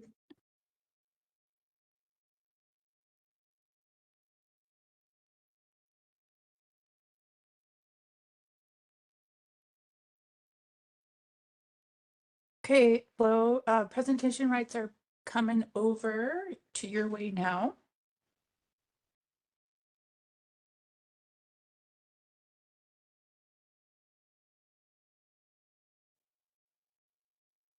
And we're right at noon, so when you're ready. Can you see my screen? Yes, ma'am. Great. So welcome back to our TMN Tuesday event, our annual chapter project fair. And kicking us off right at noon is our Goodwater chapter, presenting from Balconies to Backyards project. Great. Thank you so much. My name is Flo Ulrich. I am from Goodwater chapter, and I am very excited to present our event From Balconies to Backyards. And first off, I want to extend great thanks to our supporting organizations, Texas Master Naturalist, of course, Texas A&M AgriLife Extension, Texas Parks and Wildlife, and the Wilco chapter of Native Plant Society of Texas. Oops, let me check. So it all started with a dream that evolved after several of our chapter members attended a Texas Master Naturalist annual meeting, where Doug Ptolemy presented Nature's Best Hope. Marianne Melton specifically asked for or thought about having Ptolemy present to one of our training classes, but after contacting him, the cost was too prohibitive, so that didn't work. But our brilliant chapter advisor, Shelley Franklin, suggested, why don't we have a open to the community event and invite Doug Ptolemy to be our keynote speaker. So the chapter board of directors thought that was a great concept, and the planning began. There were several things that we needed to do to start planning. First of all was setting the goals for the program. And those we determined were promoting good stewardship practices, no matter what type of property you had, water conservation ideals, and practical solutions for dealing with urban and rural wildlife issues. Our intended audience was homeowners to renters, apartment dwellers to large landowners. We wanted to appeal to master naturalists, master gardeners, and Native Plant Society members. So we brainstormed for quite a while to try to come up with a name, and eventually settled on From Balconies to Backyards, taking care of what you have. We have a chapter member, Holly Zeiner, who is a professional graphic designer and webmaster, and she presented several designs from which to choose, and we settled on the lovely logo that you see on the right. Sorry. So first of all, we had to plan for budget. we set it up to be a break-even event and estimated our costs the first year to be our speaker expenses, food costs, venue, swag, and printing and postage costs. Our estimated income only came from two sources: registration fees and sponsorships from our supporting organizations. Each and every year, we have refined the budget process. The next thing we tackled was choosing our topic choices and our goals. We wanted our topics that presenters revolved around to center around the annual theme. We wanted to foster awareness of wildlife habitats. We wanted to educate our participants to make better use of their water resources and to encourage people that no matter how small or limited their space, they can make choices that benefit wildlife, whether it's urban or rural ecosystems. Our speakers were recruited based on several criteria. For our keynote speakers, we wanted them to be experts in their field based on the theme of the year. It helped if they had authored books or published articles in well-respected publications. We needed all of our speakers to present material that would be acceptable for advanced training hours for master naturalists and master gardeners, but still be relatable to the public. For our additional speakers, we leaned heavily on our Texas Parks and Wildlife experts, referrals from Texas A&M AgriLife Extension, as well as other partner organizations and our chapter members. Sorry, I keep clicking on the wrong thing. When we recruited exhibitors for the event, we wanted organizations whose missions aligned with our From Balconies to Backyards theme. So we turned to a native plant nursery, the Native Plant Society of Texas, conservation groups in our area like Monarch Sanctuary Project, Native Plant Society Rescue Project, the Hill Country Conservancy, Tree Folks, Xerces Society, and local garden clubs that promote native plants. Also, we are fortunate to have several water conservation organizations in our back pocket. Our event runs from 1 o'clock until 7 p.m., and we knew that people would get hungry, so we needed to plan for snacks and meals to be provided throughout the event.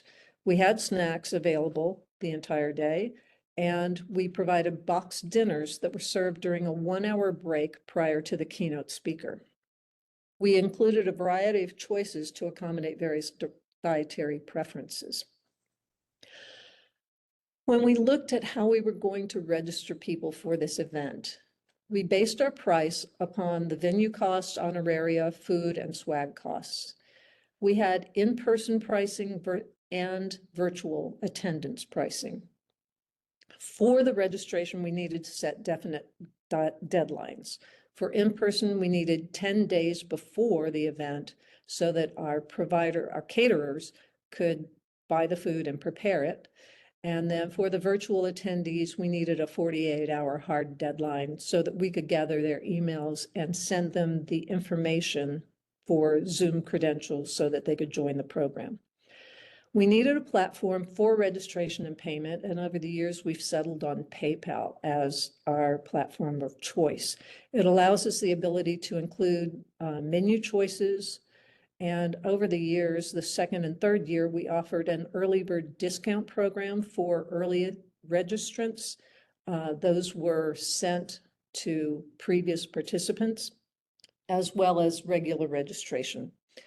We found that it's important to send out immediate confirmation notices to registrants, mainly to prevent them from emailing us saying, when's it going to happen? When are you going to give me information? So we learned that along the way. Our promotional strategies were to lean heavily on the TMN listserv, and that turned out to be the source of many of our participants. We have social media presence on Facebook and Instagram, as well as YouTube, and we use those. We sent emails to Master Gardeners, Native Plant Society of Texas, as well as news releases to the local media, and we put up flyers at garden centers, as well as direct emailing previous participants. This past year, we added postcards, sending postcards to landscapers and area garden clubs. We have a promotional video that we developed this year that we will be using in the future. And this year, we also included a Facebook post that sent people to a pre-registration landing page. And that allowed us to solicit their interest level by having them provide us with their emails. That allowed us to then email them with registration links and information about the event. Each year we provided swag bags, and every year we include a notebook and a pen with our current year's logo. Additional items over the years have included Native American seed catalogs, TCEQ pamphlets and stickers, toilet leak detection tablets, which is important when you don't want to waste water unknowingly, seed packets from Native American seed. And this year, you'll see a picture, we provided our own homemade seed bombs. This year, we also provided a Grow Green booklet, which was a planting guidebook developed by the City of Austin, and we included logo stickers.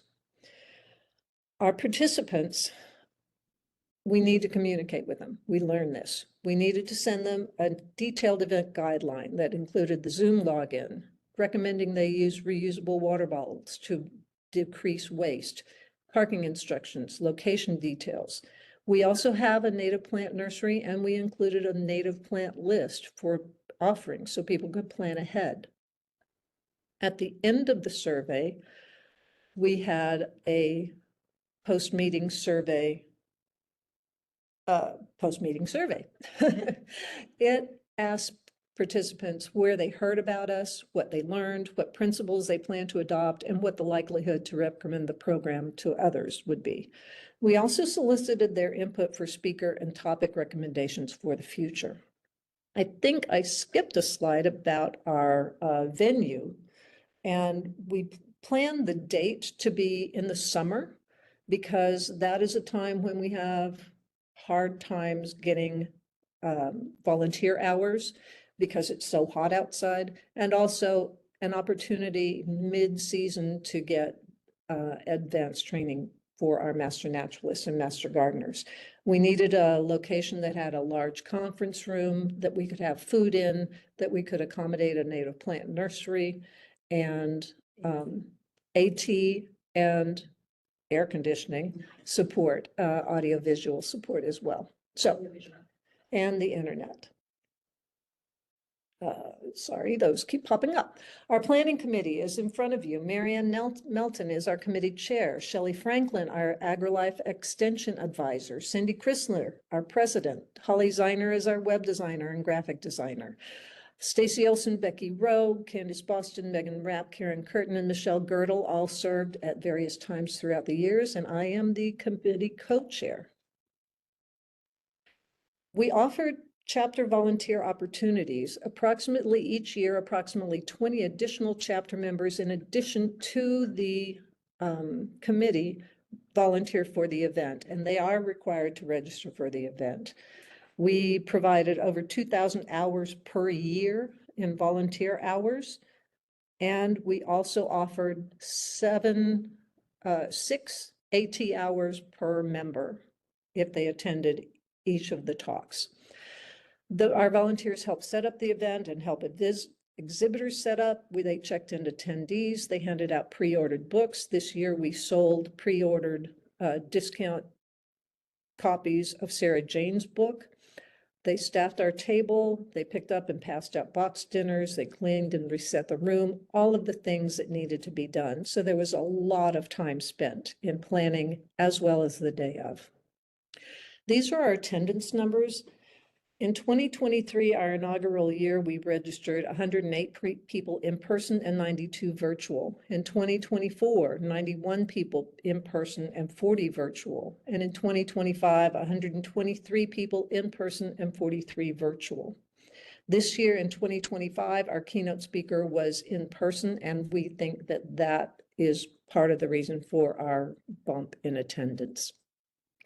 Our check-in table had sign-in sheets, color-coded meal tickets, swag bags, And at a separate table, people could create their own name tags. We learned over the years that we needed to be prepared for people who just show up. So that's something that's important because they will if you're advertising it in the local media. Our 2023 presentations were the virtual keynote by Doug Tallamy. We had presentations on insects, on water conservation, on native plant use, and on putting out the welcome mat for birds. So we tried to include numerous topics. Our 2023 exhibitors included Master Naturalists, Master Gardeners, Native Plant Society of Texas, Wright's Nursery, which is a native plant nursery, and several other projects. These exhibitors have repeated over the years. Our second year, Brad Lancaster presented our virtual keynote address, and he offered unique ways to use water that would otherwise be wasted. So our second year, we turned a little bit more towards conservation of water and how that would affect, from working with your HOA, using native plants more, and providing water for wildlife. Our exhibitors, as I said, many of them were the same, repeats. In 2025, Sarah Jane, this is our first year to have our keynote speaker in person, and she presented Wildlife and Weather, DIY Strategies for Resilient Landscaping in Changing Times. Our focus this year shifted to coexisting in a warmer, drier climate, and our speakers reflected that climate change concept and how to deal with it. This year, our attendees were greeted by a little vignette, patio or balcony opportunities to use native plants in containers. Our speakers remained on site after their talk and offered opportunities for people to ask questions, to further contact them and relate with them. There was a lot of networking done throughout the event each year.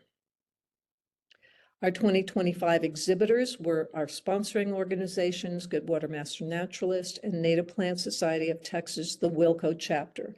I need to note that the Native Plant Society of Texas each year has provided funding for our keynote speaker, and we greatly appreciate their support.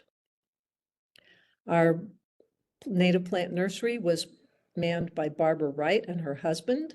They are a two-person nursery, and they brought a selection of native plants and tons of information about them. Wilco Master Gardeners, Native Plant Society, Native Plant Rescue Project were our 2025 exhibitors. We had conservation organizations. We had City of Round Rock Water Conservation, Xerces Society, also a nature journaling club. We had this year, some local garden clubs included. They promoted native plant gardening. And as I said, our Wilco chapter of Native Plant Society, can't say it enough, they provided funding, and we worked very closely together with them to help choose appropriate and impactful keynote speakers. We already have our keynote speaker for next year. We were lucky to be able to announce him at the end of our event in 2025, much like Texas Master Naturalist annual meeting does. We have a save the date for July 18th, 2026, and our keynote speaker will be John Hart Asher of Central Texas Gardener fame. So we'll be doing it again next year. We want you all to join us and come. So please join us, and I hope you enjoyed our presentation. We'd be happy to answer any questions. And I think I'm on time.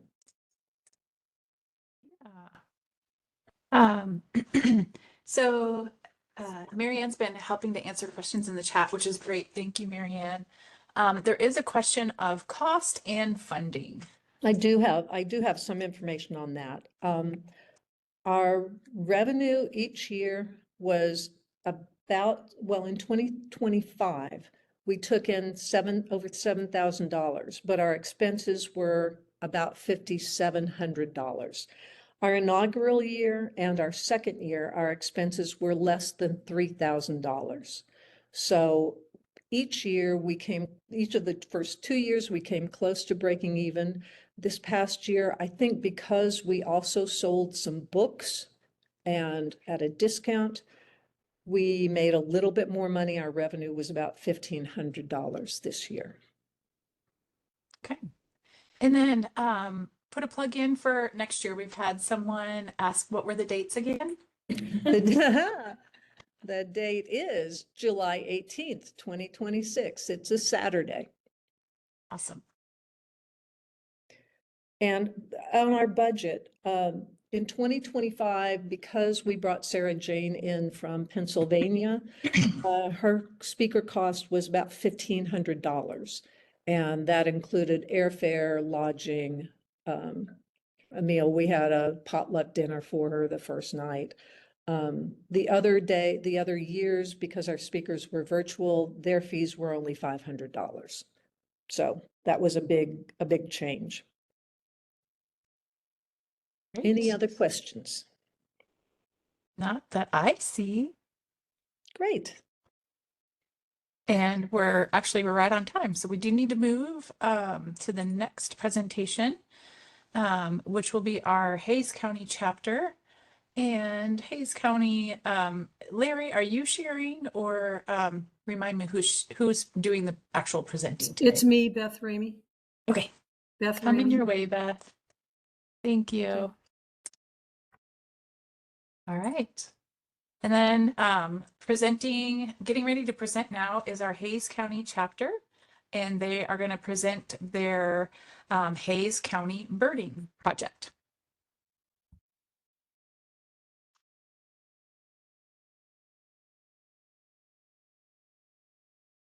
If it will behave.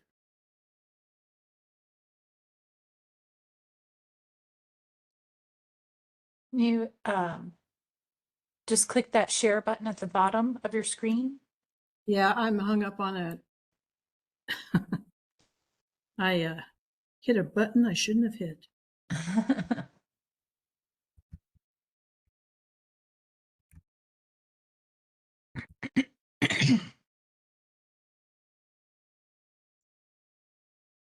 Do we need to take back sharing and then share it Nope, again I with got you? it. I got it.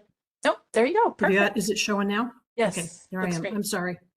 I got tangled up in my screens here.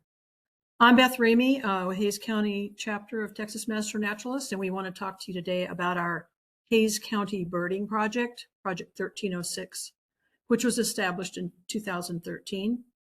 And before I get too far into this, I will warn you, I've been having incredible signal strength issues today. So if I disappear, my friend Betsy Cross is ready to step in and pick this up. The Hays County Birding Project was established to help transform underutilized public spaces into vibrant birding destinations county-wide. Hays County, Texas offers excellent birding opportunities due to its location on the Central Flyway and the diverse ecoregions found there. Over 300 bird species.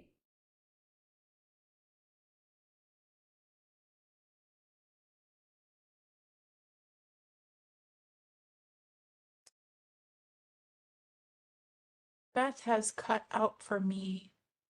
Who might be, Well, who was going to be the backup? Betsy? Would that be you?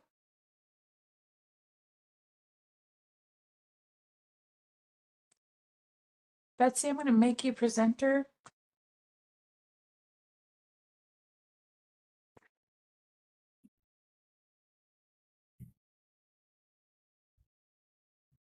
Or Larry, did you want to try it, Larry? No, Betsy's ready to. God damn it. She's there. Betsy Cross. Yes, ma'am. Yes, I made Betsy presenter.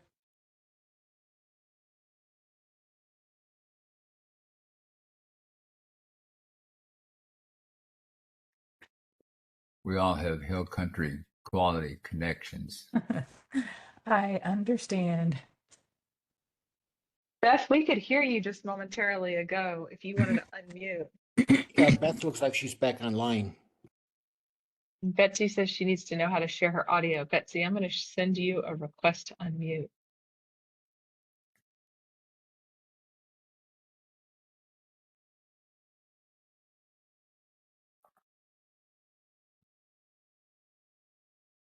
Okay, I'm back in. Can you hear Okay. me? Yes, ma'am, we Yes. can. I'm sorry. This is what I've been dealing with all morning. Okay. I just sent over presentation rights to you again. Okay. You should be able to share when you're ready.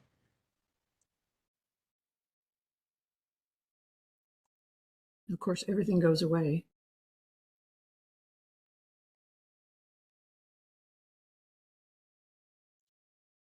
Come on, presentation. There we go.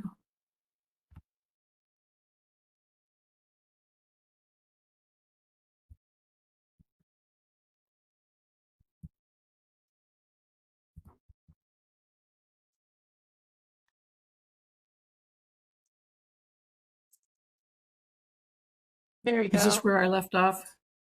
Yes, All ma'am. right. I hope that was the last one. All right. So a bird viewing station. It is a simple structure that enhances wildlife viewing while providing some camouflage for the humans doing the observing, and usually features some attractants to bring in the animals. It can also and should include educational material that will help beginning birders. And viewing stations can also be constructed to be ADA compliant, expanding access.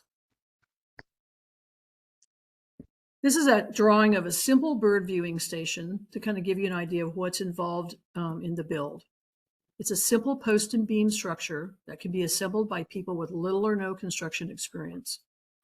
This is a drawing of what we consider our basic bird viewing station, and we use this as a starting point for almost all of our projects. You notice the back of the viewing station here with a post and then slats to kind of create some shade. The post in the front largely open, so there's a place for people to look through, a bench for people to sit on. They would look at birds out in the area in front here. It's also always a sloped roof on the top. This is so we can accommodate rainwater collection. So this is looking through the bird viewing station from the end. Taking a look from the top down, the green dotted line is kind of the footprint for the viewing station area. We usually do a mulch bed. You can see again the posts across the back and the posts across the front. And then the gray here is the actual roof. So you can see how it kind of hangs over and gives you a little bit more protection. In all cases, whatever plans you develop to build a bird viewing station need to be reviewed and approved by local authorities. They may recommend, and usually do recommend, some modifications. Each build can vary to best suit the location, surrounding features, and budget. When selecting a site and design, you need to consider the terrain. The flatter an area, the easier the construction will be. Also consider how easily can post holes be dug. Are there erosion issues, and where will trails be located? Those should all be considered in advance. You need nearby cover. Most birds like some tall trees in the immediate area, and many need nearby understory to feel safe. The vegetation will determine what kind of birds you attract. You need to think about water. Unless there's a permanent water source nearby, you will want to include rainwater collection in your plan. Water for birds can consist of small pools or drippers, and waters for plants should be on a drip system. Expansion. Over time, you'll want to think about what else can be added to this area to both enhance the bird experience and to bring in other opportunities. We'll talk about these a little bit more in some detail a little bit further in. At this point, when you're doing site selection, you want to bring in your bird experts and your wildlife people so that you can pick a site that is already good and you can make it better over time. A few considerations as you plan for a bird viewing station. A typical 12 by 8 by 8 structure, which is our basic blind, will require about $4,000 in building materials. It'll take about 300 volunteer hours to complete the build. Our chapter has completed construction on most of our projects within 4 months. This is a simple bird viewing station as seen from the back. It's constructed of treated lumber and cedar lattice. And you'll notice over here on the right, there's the rain barrel for our rainwater collection for that particular viewing station. A much more complex design is the one we have at Dripping Springs Ranch Park. This viewing station is 216 square feet, consists of 2 levels and several viewing areas. This was our most complex build to date.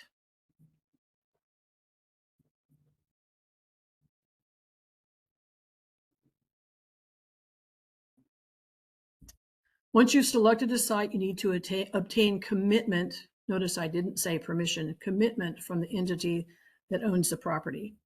That the owner can be a city or county parks management team or the governing body for a property owned by a nonprofit. Once you have that commitment, you can start the marketing, outreach, and fundraising process.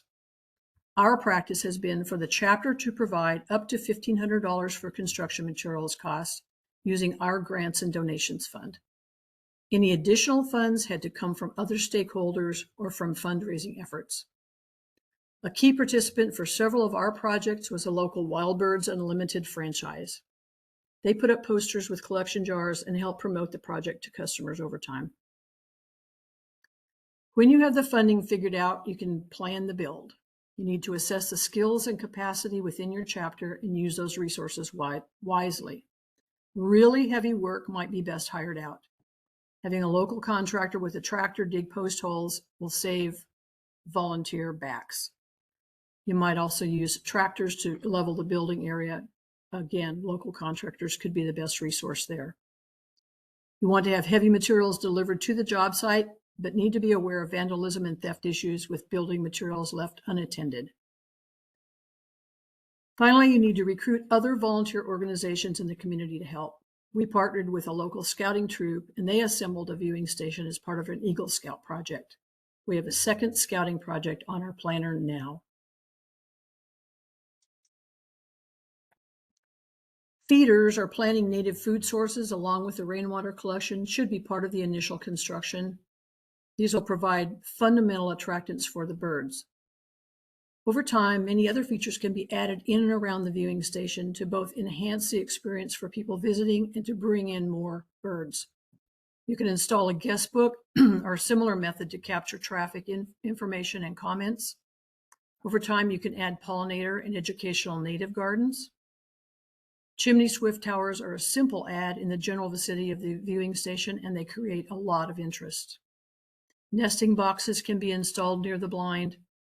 Finally, consider signage, both educational signs that can help visitors identify birds and plants, as well as marketing signs that acknowledge all the parties who contributed to the station.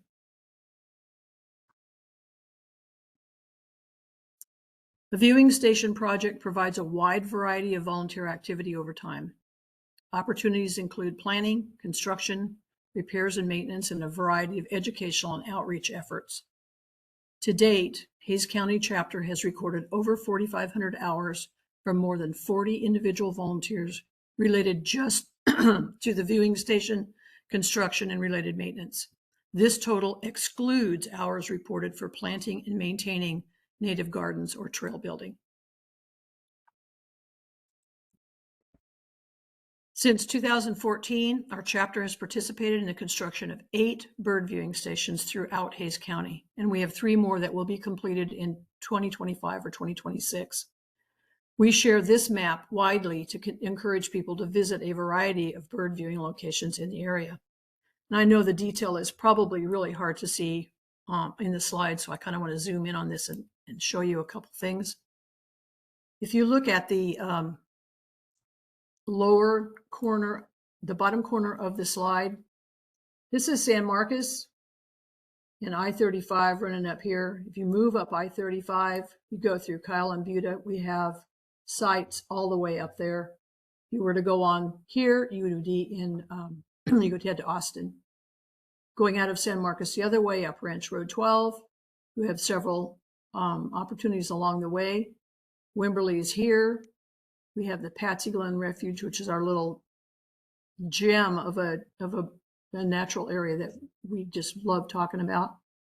Jacob's Well Natural Area, most people are familiar with that. And if you continue to move north, you have Charo Ranch, Dripping Springs Ranch Park, and the Driftwood Natural Area all in the top corner here.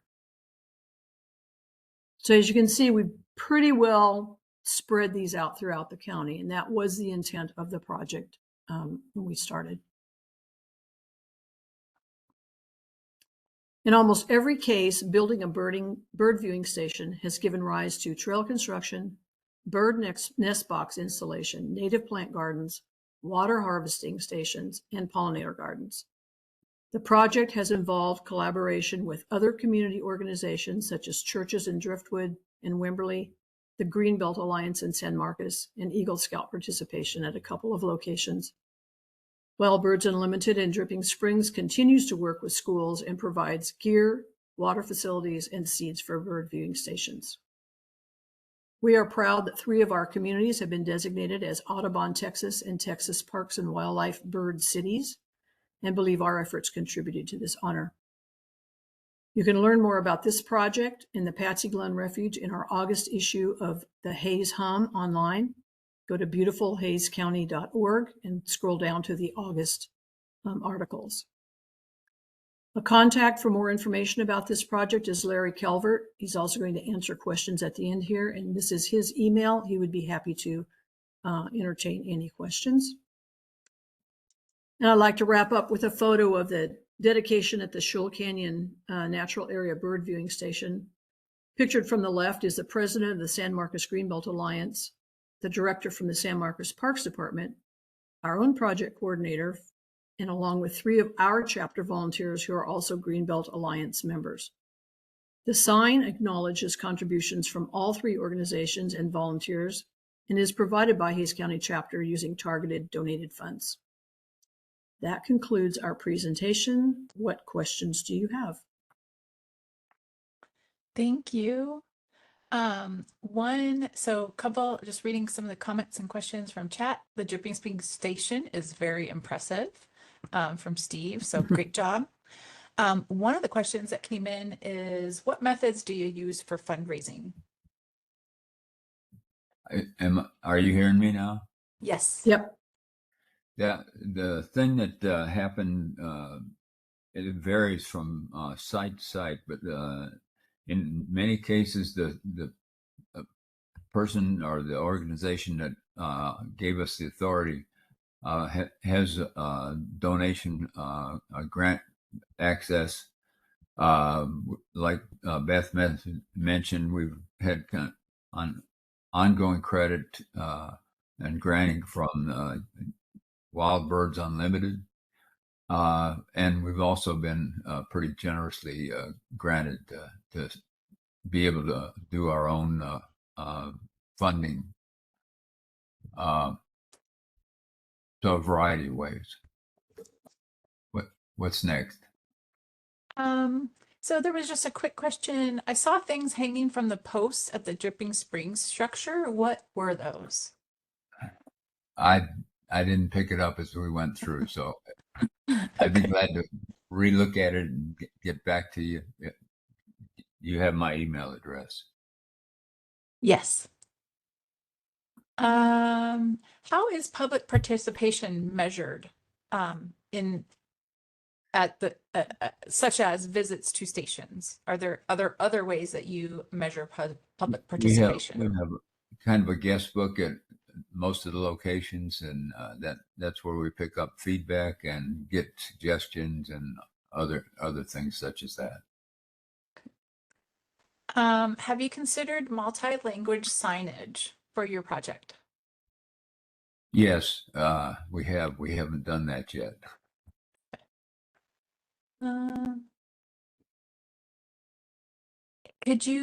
So there was a contact information. Could you share the contact information again? And y'all are still presenters, so you should be able to share that slide again. Another question, is there parking available at, I'm going to interpret this question a little bit. Is there parking available at the stations and also at the trails that you construct as well? Yes, in every case, there's ample parking within easy walking range. And Beth mentioned that handicap design. We only have one that can't, and that was one that is the most beautiful one, but it's on a slope, so we were not able to find any way to get handicap access there. Okay. You use MOUs? No, I'm not even sure what the MOU is. How many chapter members participate? Well, the chart I put up at that one place along the way shows that we have 40 total individuals that have participated in the bird viewing station projects over time. Okay. In any given year, it varies depending on what's going on, but there's a number of people for each location. What we usually find is that at a location, that's when the master naturalists in that town or in that vicinity will volunteer. And almost without exception, we get people from the site, just public, or whether it's association, like if it's in a church, it's church people, city supported, city people involved. But it generally runs around 10 to 12 people that will do most of the work. Okay, we do need to move on to the next presentation. Thank y'all for bearing with even the technical difficulties today too. So great job. And we're back on track with the time also. Kent, you're going to be presenting from your computer, is that correct? Correct. All right, I'm going to make you a presenter. And you can begin sharing your screen when that comes through. Our next presentation is from the North Texas chapter, and they are going to talk about their Rogers Wildlife Rehabilitation Center and Wetlands Assessment Project. Looks good. Okay, I got it. Okay. Hello. We are certified Texas Master Naturalists from the North Texas chapter. We want to tell you about our 2025 new class project, Rogers Wildlife Rehabilitation Center Wetlands Assessment. We call ourselves the Wetland Warriors. In this project, we performed a scientific evaluation of an amazing unheralded 35-acre wetland on the southern border of Dallas County. The project energized the 12 class members and 2 liaisons who worked on it. The executive director of the Rehabilitation Center, a Texas Master Naturalist himself, has told us many times that the project far exceeded his expectations. Hello, I'm Susan Roberts, Certified Texas Master Naturalist, Class of 2021, Project Liaison. Wetlands are critical. The Texas Parks and Wildlife Department points out wetlands provide flood protection, improve water quality, and provide millions of dollars in economic benefits each year. Yet, Texas has lost more than half of its wetlands in the past 200 years. In addition to hosting wildlife and trapping greenhouse gases, wetlands clean water, saving cities and towns up to $1.6 million a year in cleanup costs to water supplies. Rogers Wildlife Rehabilitation Center has long been a project of the North Texas chapter. Our volunteers come and work in the Bird Rescue Center in the front of the property. In recent years, they have seen the area around the center developed into acres of land paved over for parking lots, warehouses, and 18-wheelers.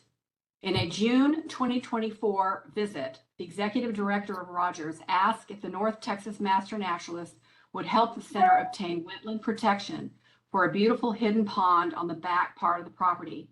My fellow liaison, Rose Mercer, class of 2012, and I enthusiastically engaged. When we met with the chapter project approval leaders, David Parrish and Steve Levisay, we were all stunned by the beauty and diversity of the wetland.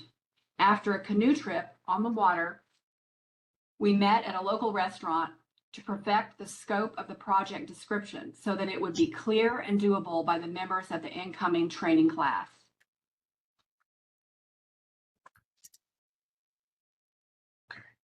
I am Kent Roberts, class of 2025, a certified Texas Master Naturalist. The project development team did a great job. The North Texas chapter presented to the class of 2020 Rogers Wetland Assessment. Participation in the project was optional. Only 12 persons could sign up for any one project. There was a lot of enthusiasm for this project. When registration opened, the Rogers Wetland Assessment project filled up rapidly, with some asking to be put on the waiting list. The project had 4 clearly defined parts. The first 3 parts track the statutory definition of a wetland. There needs to be 1, certain kinds of plants present, 2, certain kinds of soil, and 3, the year-round presence of water. The 4th part of the project was to present a report on our findings to the chapter and to the Rogers Wildlife Rehabilitation Center. To be classified as a wetland, the area must be characterized by a prevalence of vegetation typically adapted for life in saturated soil conditions. These plants are called obligate and facultative wetland plants.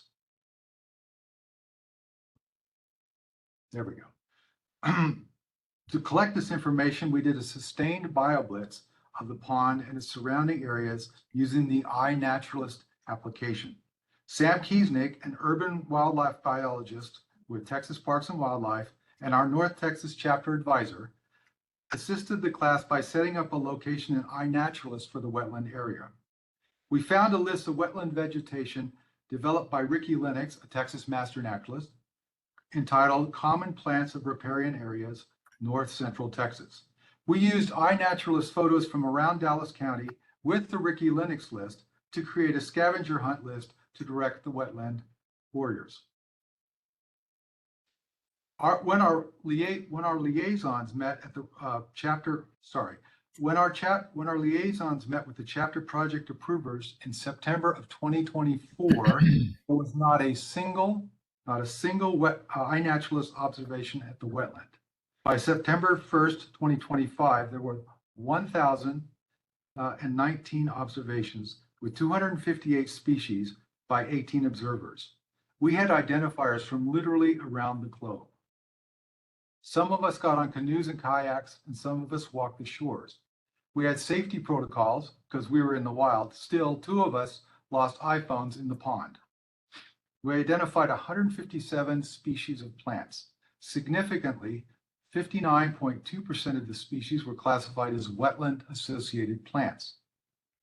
This species assemblage, particularly the high percentage of wetland indicator plants, provides strong biological evidence supporting formal wetland classification. As we spent time on and around the wetland, enjoying its birds, insects, and mammals, as well as the plants, we appreciated its importance to the Master Naturalist mission of wildlife conservation. For wildlife, the pond provides a safe, well-provisioned place for healing, reorientation, and return to the wild after being released from the rehabilitation center. Hi everyone, I'm Shannon Lunny, class of 2025, a certified Texas Master Naturalist. The statutory and regulatory definition of a wetland looks for the presence of saturated soil conditions. Specifically, the area must have a predominance of hydric soils. Hydric soil is soil that in its undrained condition is saturated, flooded, or ponded long enough during a growing season to develop an anaerobic condition that supports the growth and regeneration of hydrophytic vegetation. A member of our team tracked down a soil scientist from USDA. He offered to come out and analyze the soil on site for us.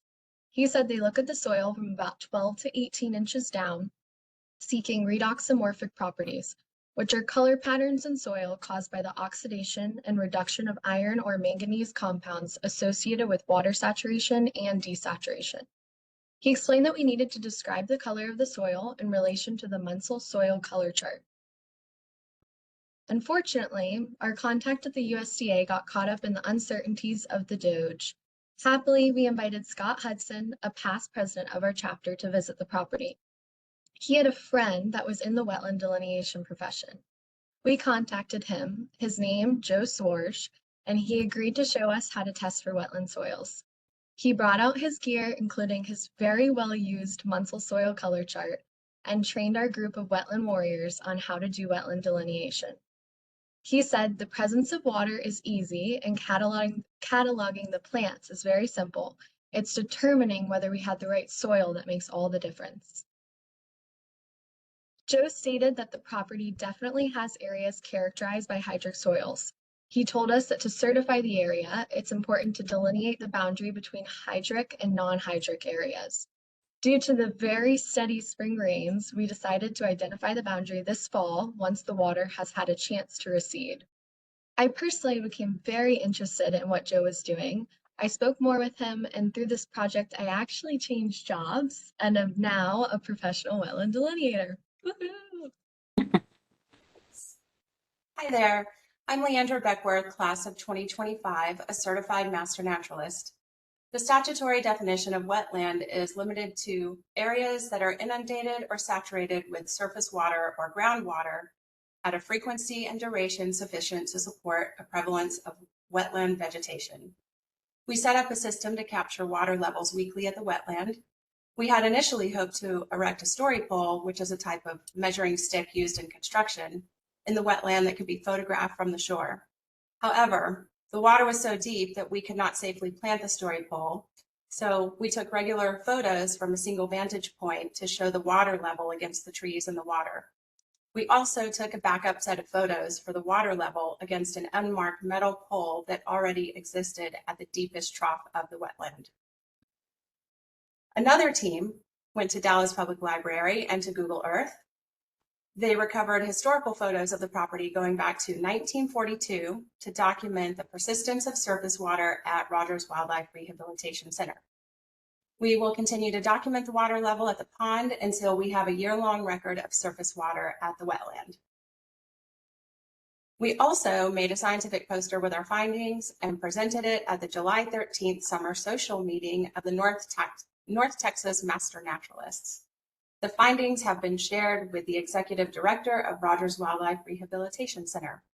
We are going to complete the formal report after we have done the wetland delineation in the fall.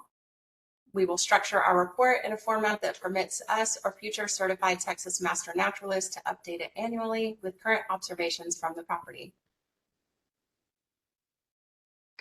We attracted an amazing array of skills to this project: scientists, zoologists, analysts, and project managers. The total number of volunteer hours on the project through September 1st is 474 hours, 474.5 hours. That's since January of 2025. 7 of the 12 wetland warriors early certified by July 13th. We were 40% of the total early certifiers in the 2025 class. 3 of the wetland warriors have already double certified. The project created a real love for this piece of land. Some of us are going to go back when this is done to help with the distressed birds that are the bread and butter of the Rogers Wildlife Rehabilitation Center. We demonstrated that a cadre of focused naturalists can do important work permitting the protection of Texas's remaining wetlands. There is a clean new education center next to the Rogers wetland. We used it as our base of operations. It's already in reach to the wider community by scouts, church groups, school groups, and others.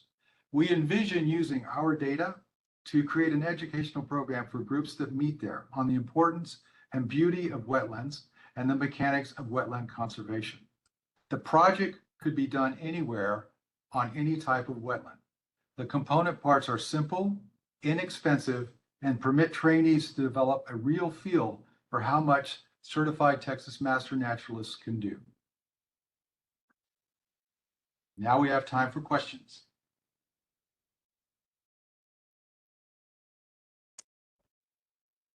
Okay, you have a few questions. First off, we'll start light. Did y'all find your phones? No. No. Sorry Two about that.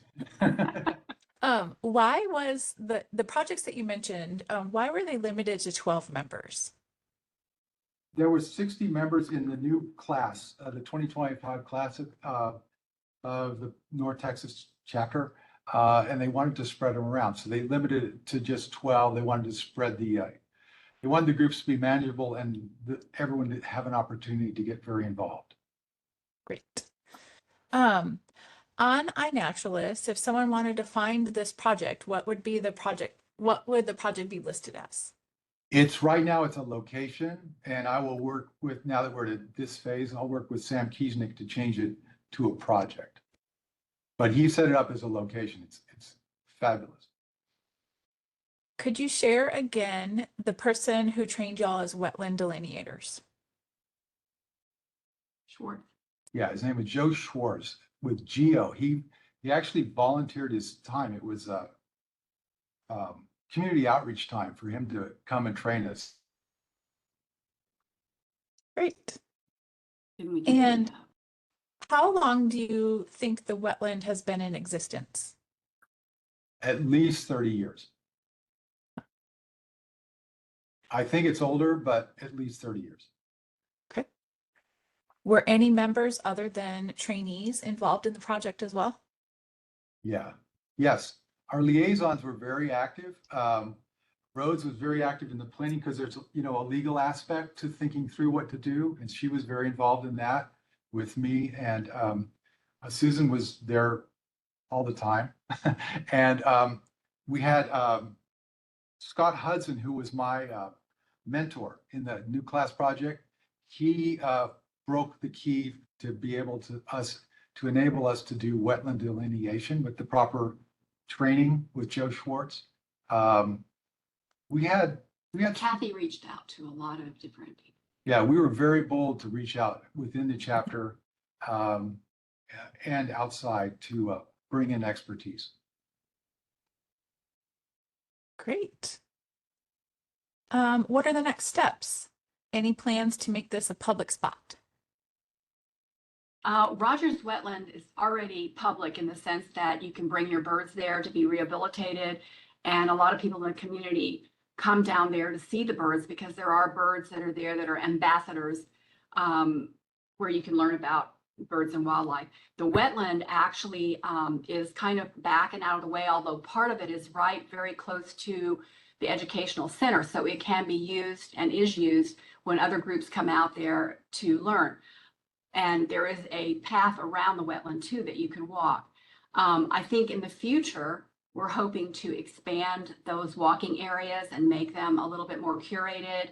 There is a corridor now that we're actually only a few miles from the Trinity River, and there's a corridor through there, but sure that continues and stays so that wildlife can go back and forth.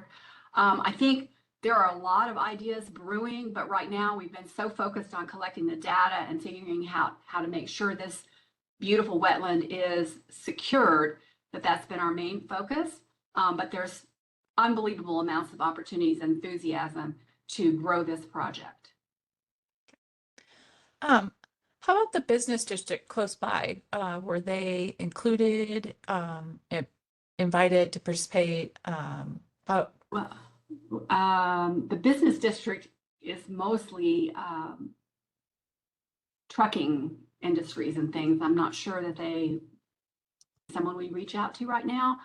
The town around there are a lot of community people that are already involved with Rogers Rehabilitation Center that are very active. I know the director is very involved in community participation. There's social media presence. So I think that again is another way we could connect and reach out.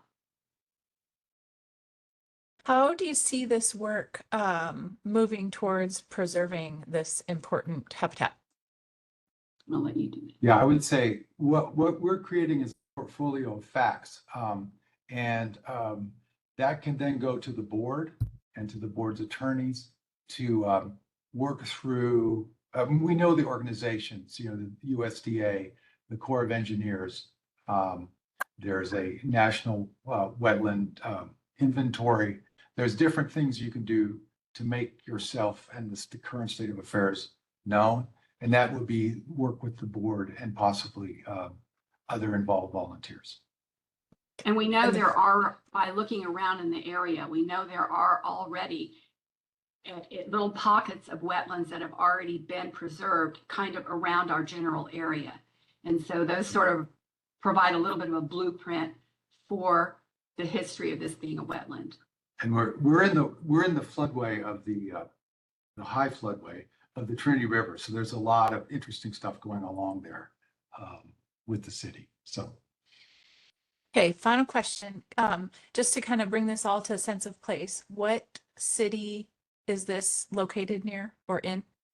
It's in Hutchins, Texas, which is in the South Dallas County. It's along I-45. All right. Thank y'all.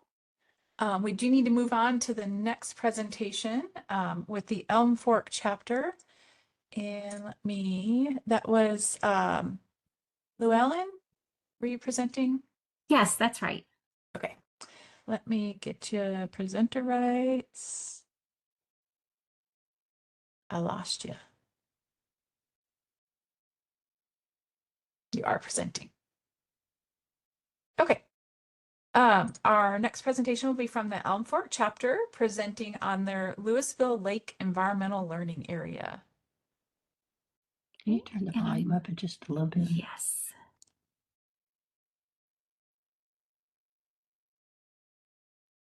There we go. Yeah. Hi, good afternoon. My name is Rita Loki. I'm a grateful Elm Fork chapter Master Naturalist, and I'm glad to be sharing with you the Master Naturalist projects at the Louisville Lake Environmental Learning Area, which we usually refer to as LELA. I'm subbing today for Scott Keister. He is the LELA project manager, but he wasn't able to be with us today. So this is LELA. We have 2,400 acres, 4 ecosystems, 20 restoration units, and over 20 active volunteer projects. The land includes 4 ecosystems, including the Blackland Prairie, the Eastern Cross Timbers, Bottomland Hardwood, and wetlands. So with these 4 ecosystems, we definitely have abundant wildlife. LELA has an opportunity to connect with nature and be a partner on ongoing conservation work. For creating and sustaining projects at LELA, Master Naturalists are the backbone, powering LELA's restoration, community science, and education efforts. I often hear from some of our partners that without the volunteers, they could not accomplish as much. So restoration, currently there are over 20 active volunteer projects, each led by supported Master Naturalists from the Elm Fork chapter, the Blackland Prairie chapter in McKinney, and the North Texas chapter in Dallas, with an average of over 7,000 volunteer hours at LELA. We play a crucial role in advancing LELA's mission, which is to preserve and protect ecosystems and the wildlife they support while fostering a better understanding of the natural world. Some of the activities, the trail work. This work includes ecological restoration and invasive removal, primarily privet, including maintaining the many hiking trails. We have 5 that are open to the public.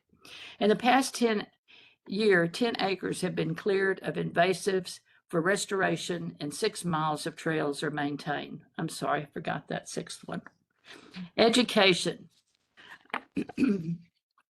Part of the LELA mission is to create a bond between children and nature, and this is done through many classes.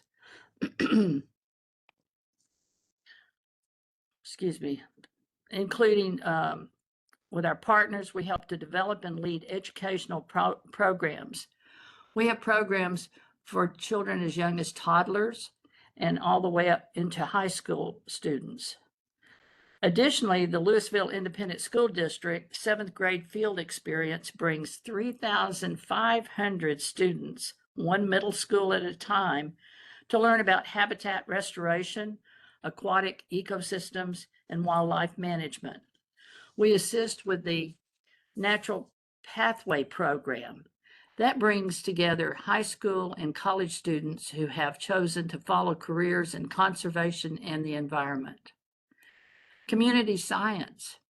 We monitor bluebird nest boxes on the property, participate in river care along the Elm Fork shores, and provide support for UNT students engaging in field studies and classes. Matter of fact, volunteers banded 731 birds last year just on the property. Recreation.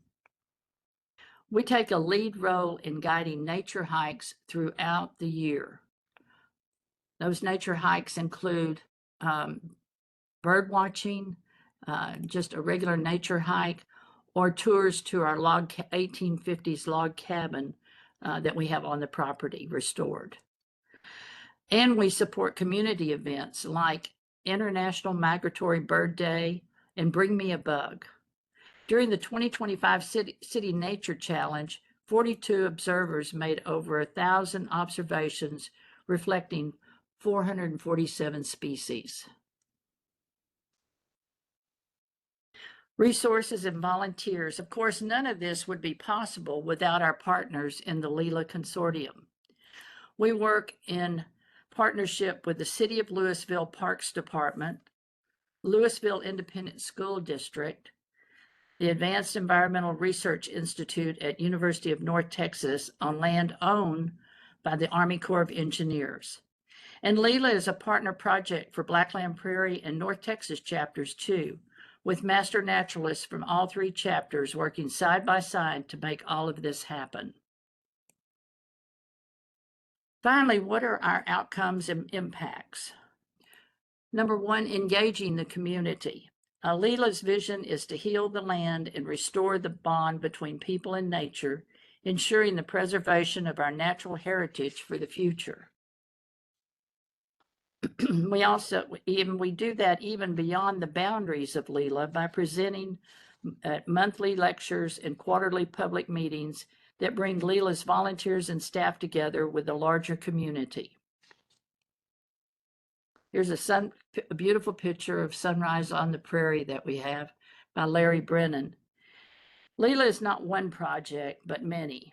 Just as an ecosystems are not one thing, but many, each dependent on the other. Thanks to the efforts of master naturalists and our community partners, the natural world as it is meant to be, while a work in progress will always be there.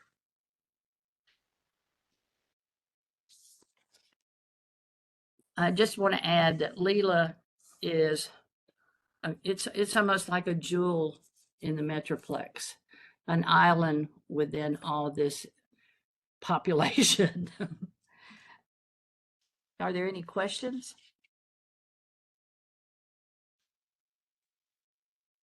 I don't have any that have come in yet.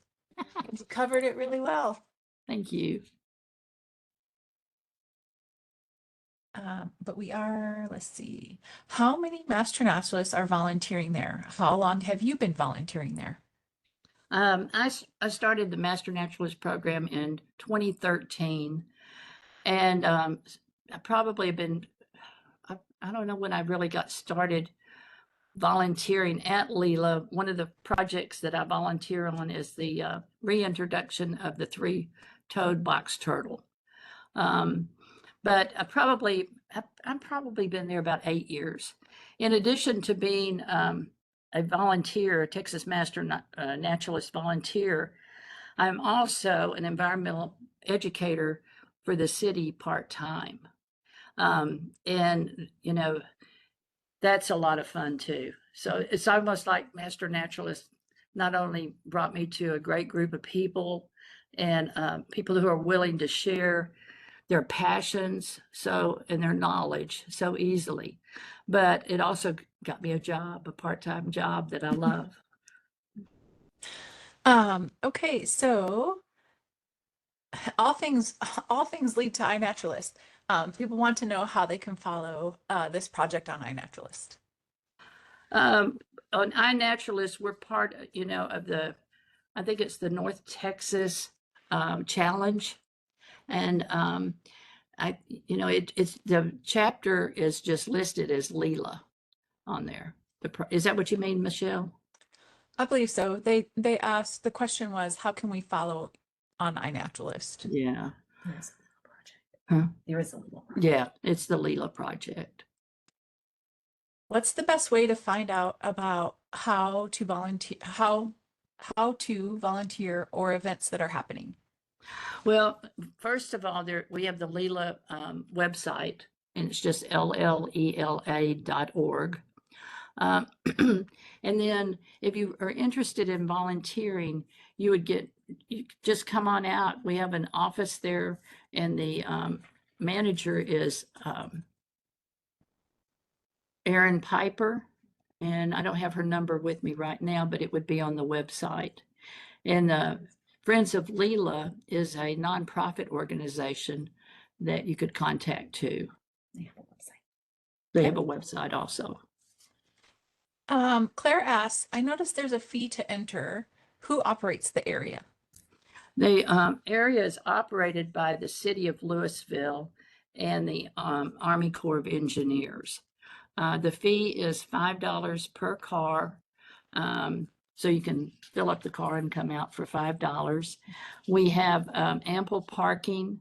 With a fishing license, you can go down to the Trinity River and fish the river.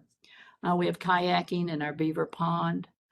Let's see, what else? There was another question there too, I think I didn't answer. $5. Yeah, just who operates the okay. Okay, I have two questions from the chat that I'm going to kind of pull into one here. How many people from all three chapters volunteer there? And then can you cover what your chapter has accomplished at Leela? Well, I don't know the total number of volunteers. I would say, did we have 7,000 hours? How many? 7,000 hours. 7,000 hours last year. Per year. For the 3 chapters. Okay. Now,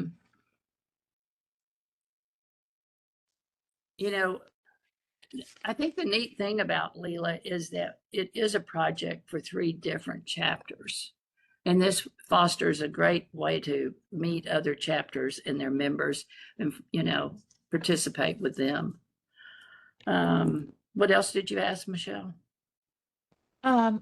What all has your chapter been able to accomplish at Leela? Well, in each one of those particular projects, like trail maintenance is a group of volunteers led by a member of the Elm Fork chapter. And I think in almost every project, there is someone from our chapter involved. Our chapter started the reintroduction of the 3-toed box turtle.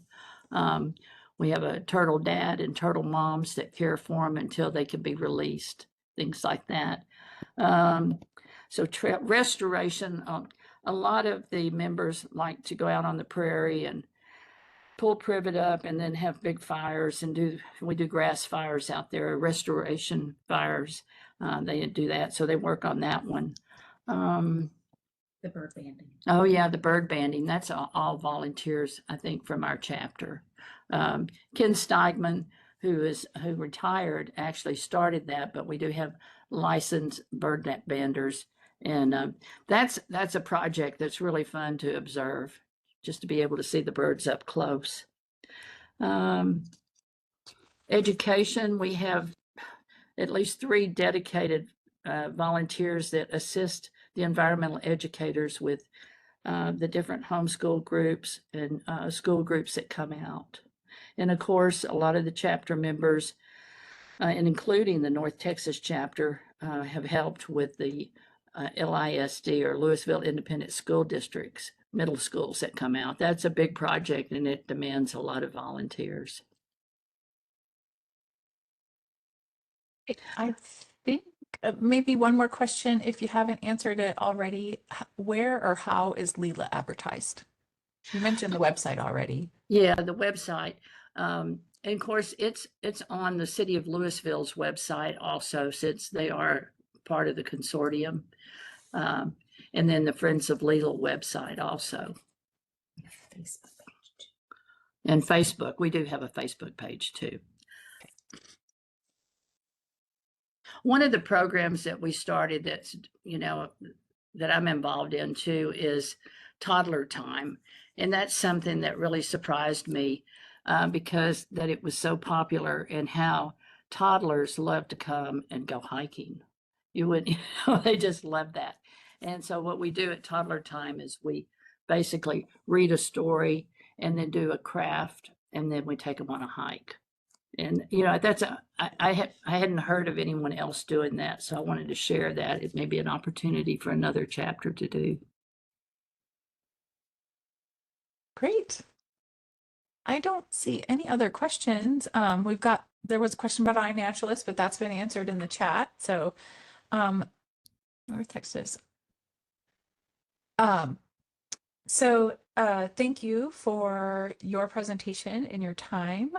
So just to answer a couple of questions, one question that came in from chat, North Texas chapter organization that Joe Schwartz was from, I think I heard GEO. The organization or firm was GEO there. Okay, so what happens next with our chapter project fair today?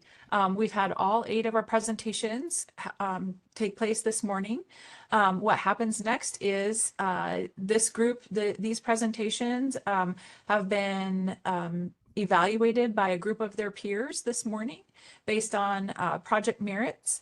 And that group of judges will move into a private meeting next to compile their scores and see who shakes out at the top as winners. And those winners will be announced at our Master Naturalist annual meeting. It takes place October 16th through the 19th in College Station. The winners will be announced Sunday, October 19th during our morning awards presentation there. And if you haven't registered for the annual meeting yet, it's still open and available. You can register now through September 30th. And a plug for our more things happening at the annual meeting, but also our TMN Tuesday in October. We're going to come to you live from the Master Naturalist annual meeting with our October TMN Tuesday. It's going to be a different day and time. But it will be October's advanced training event for that month. So stay tuned for more information that will be announced on our website. We'll have our information up on our TMN Tuesdays page for you to register and connect there with the events that will be taking place during the annual meeting, specifically for the advanced training component that will be live streamed for our October TMN Tuesday event. And if you'll scroll to the next slide, there were a lot of resources and information mentioned today. Everything that this recording of this session will be posted on our Master Naturalist website under our TMN Tuesday page there. And if you're looking to engage with any of the other content and information that was presented today, we have several resources for you. Our Naturalist News, it's a blog on our website, our events calendar there. Our website is what we call the kitchen sink of all the ways to connect with the Master Naturalist program. We also have a listserv. You can find more information and receive more information through our listserv, our social media accounts, and our webpage. And all of those can be found through our webpage. So thank you everyone for attending today and staying with us. Join us next month on the 17th. We'll have, again, more information coming out on next month's event and when you can register.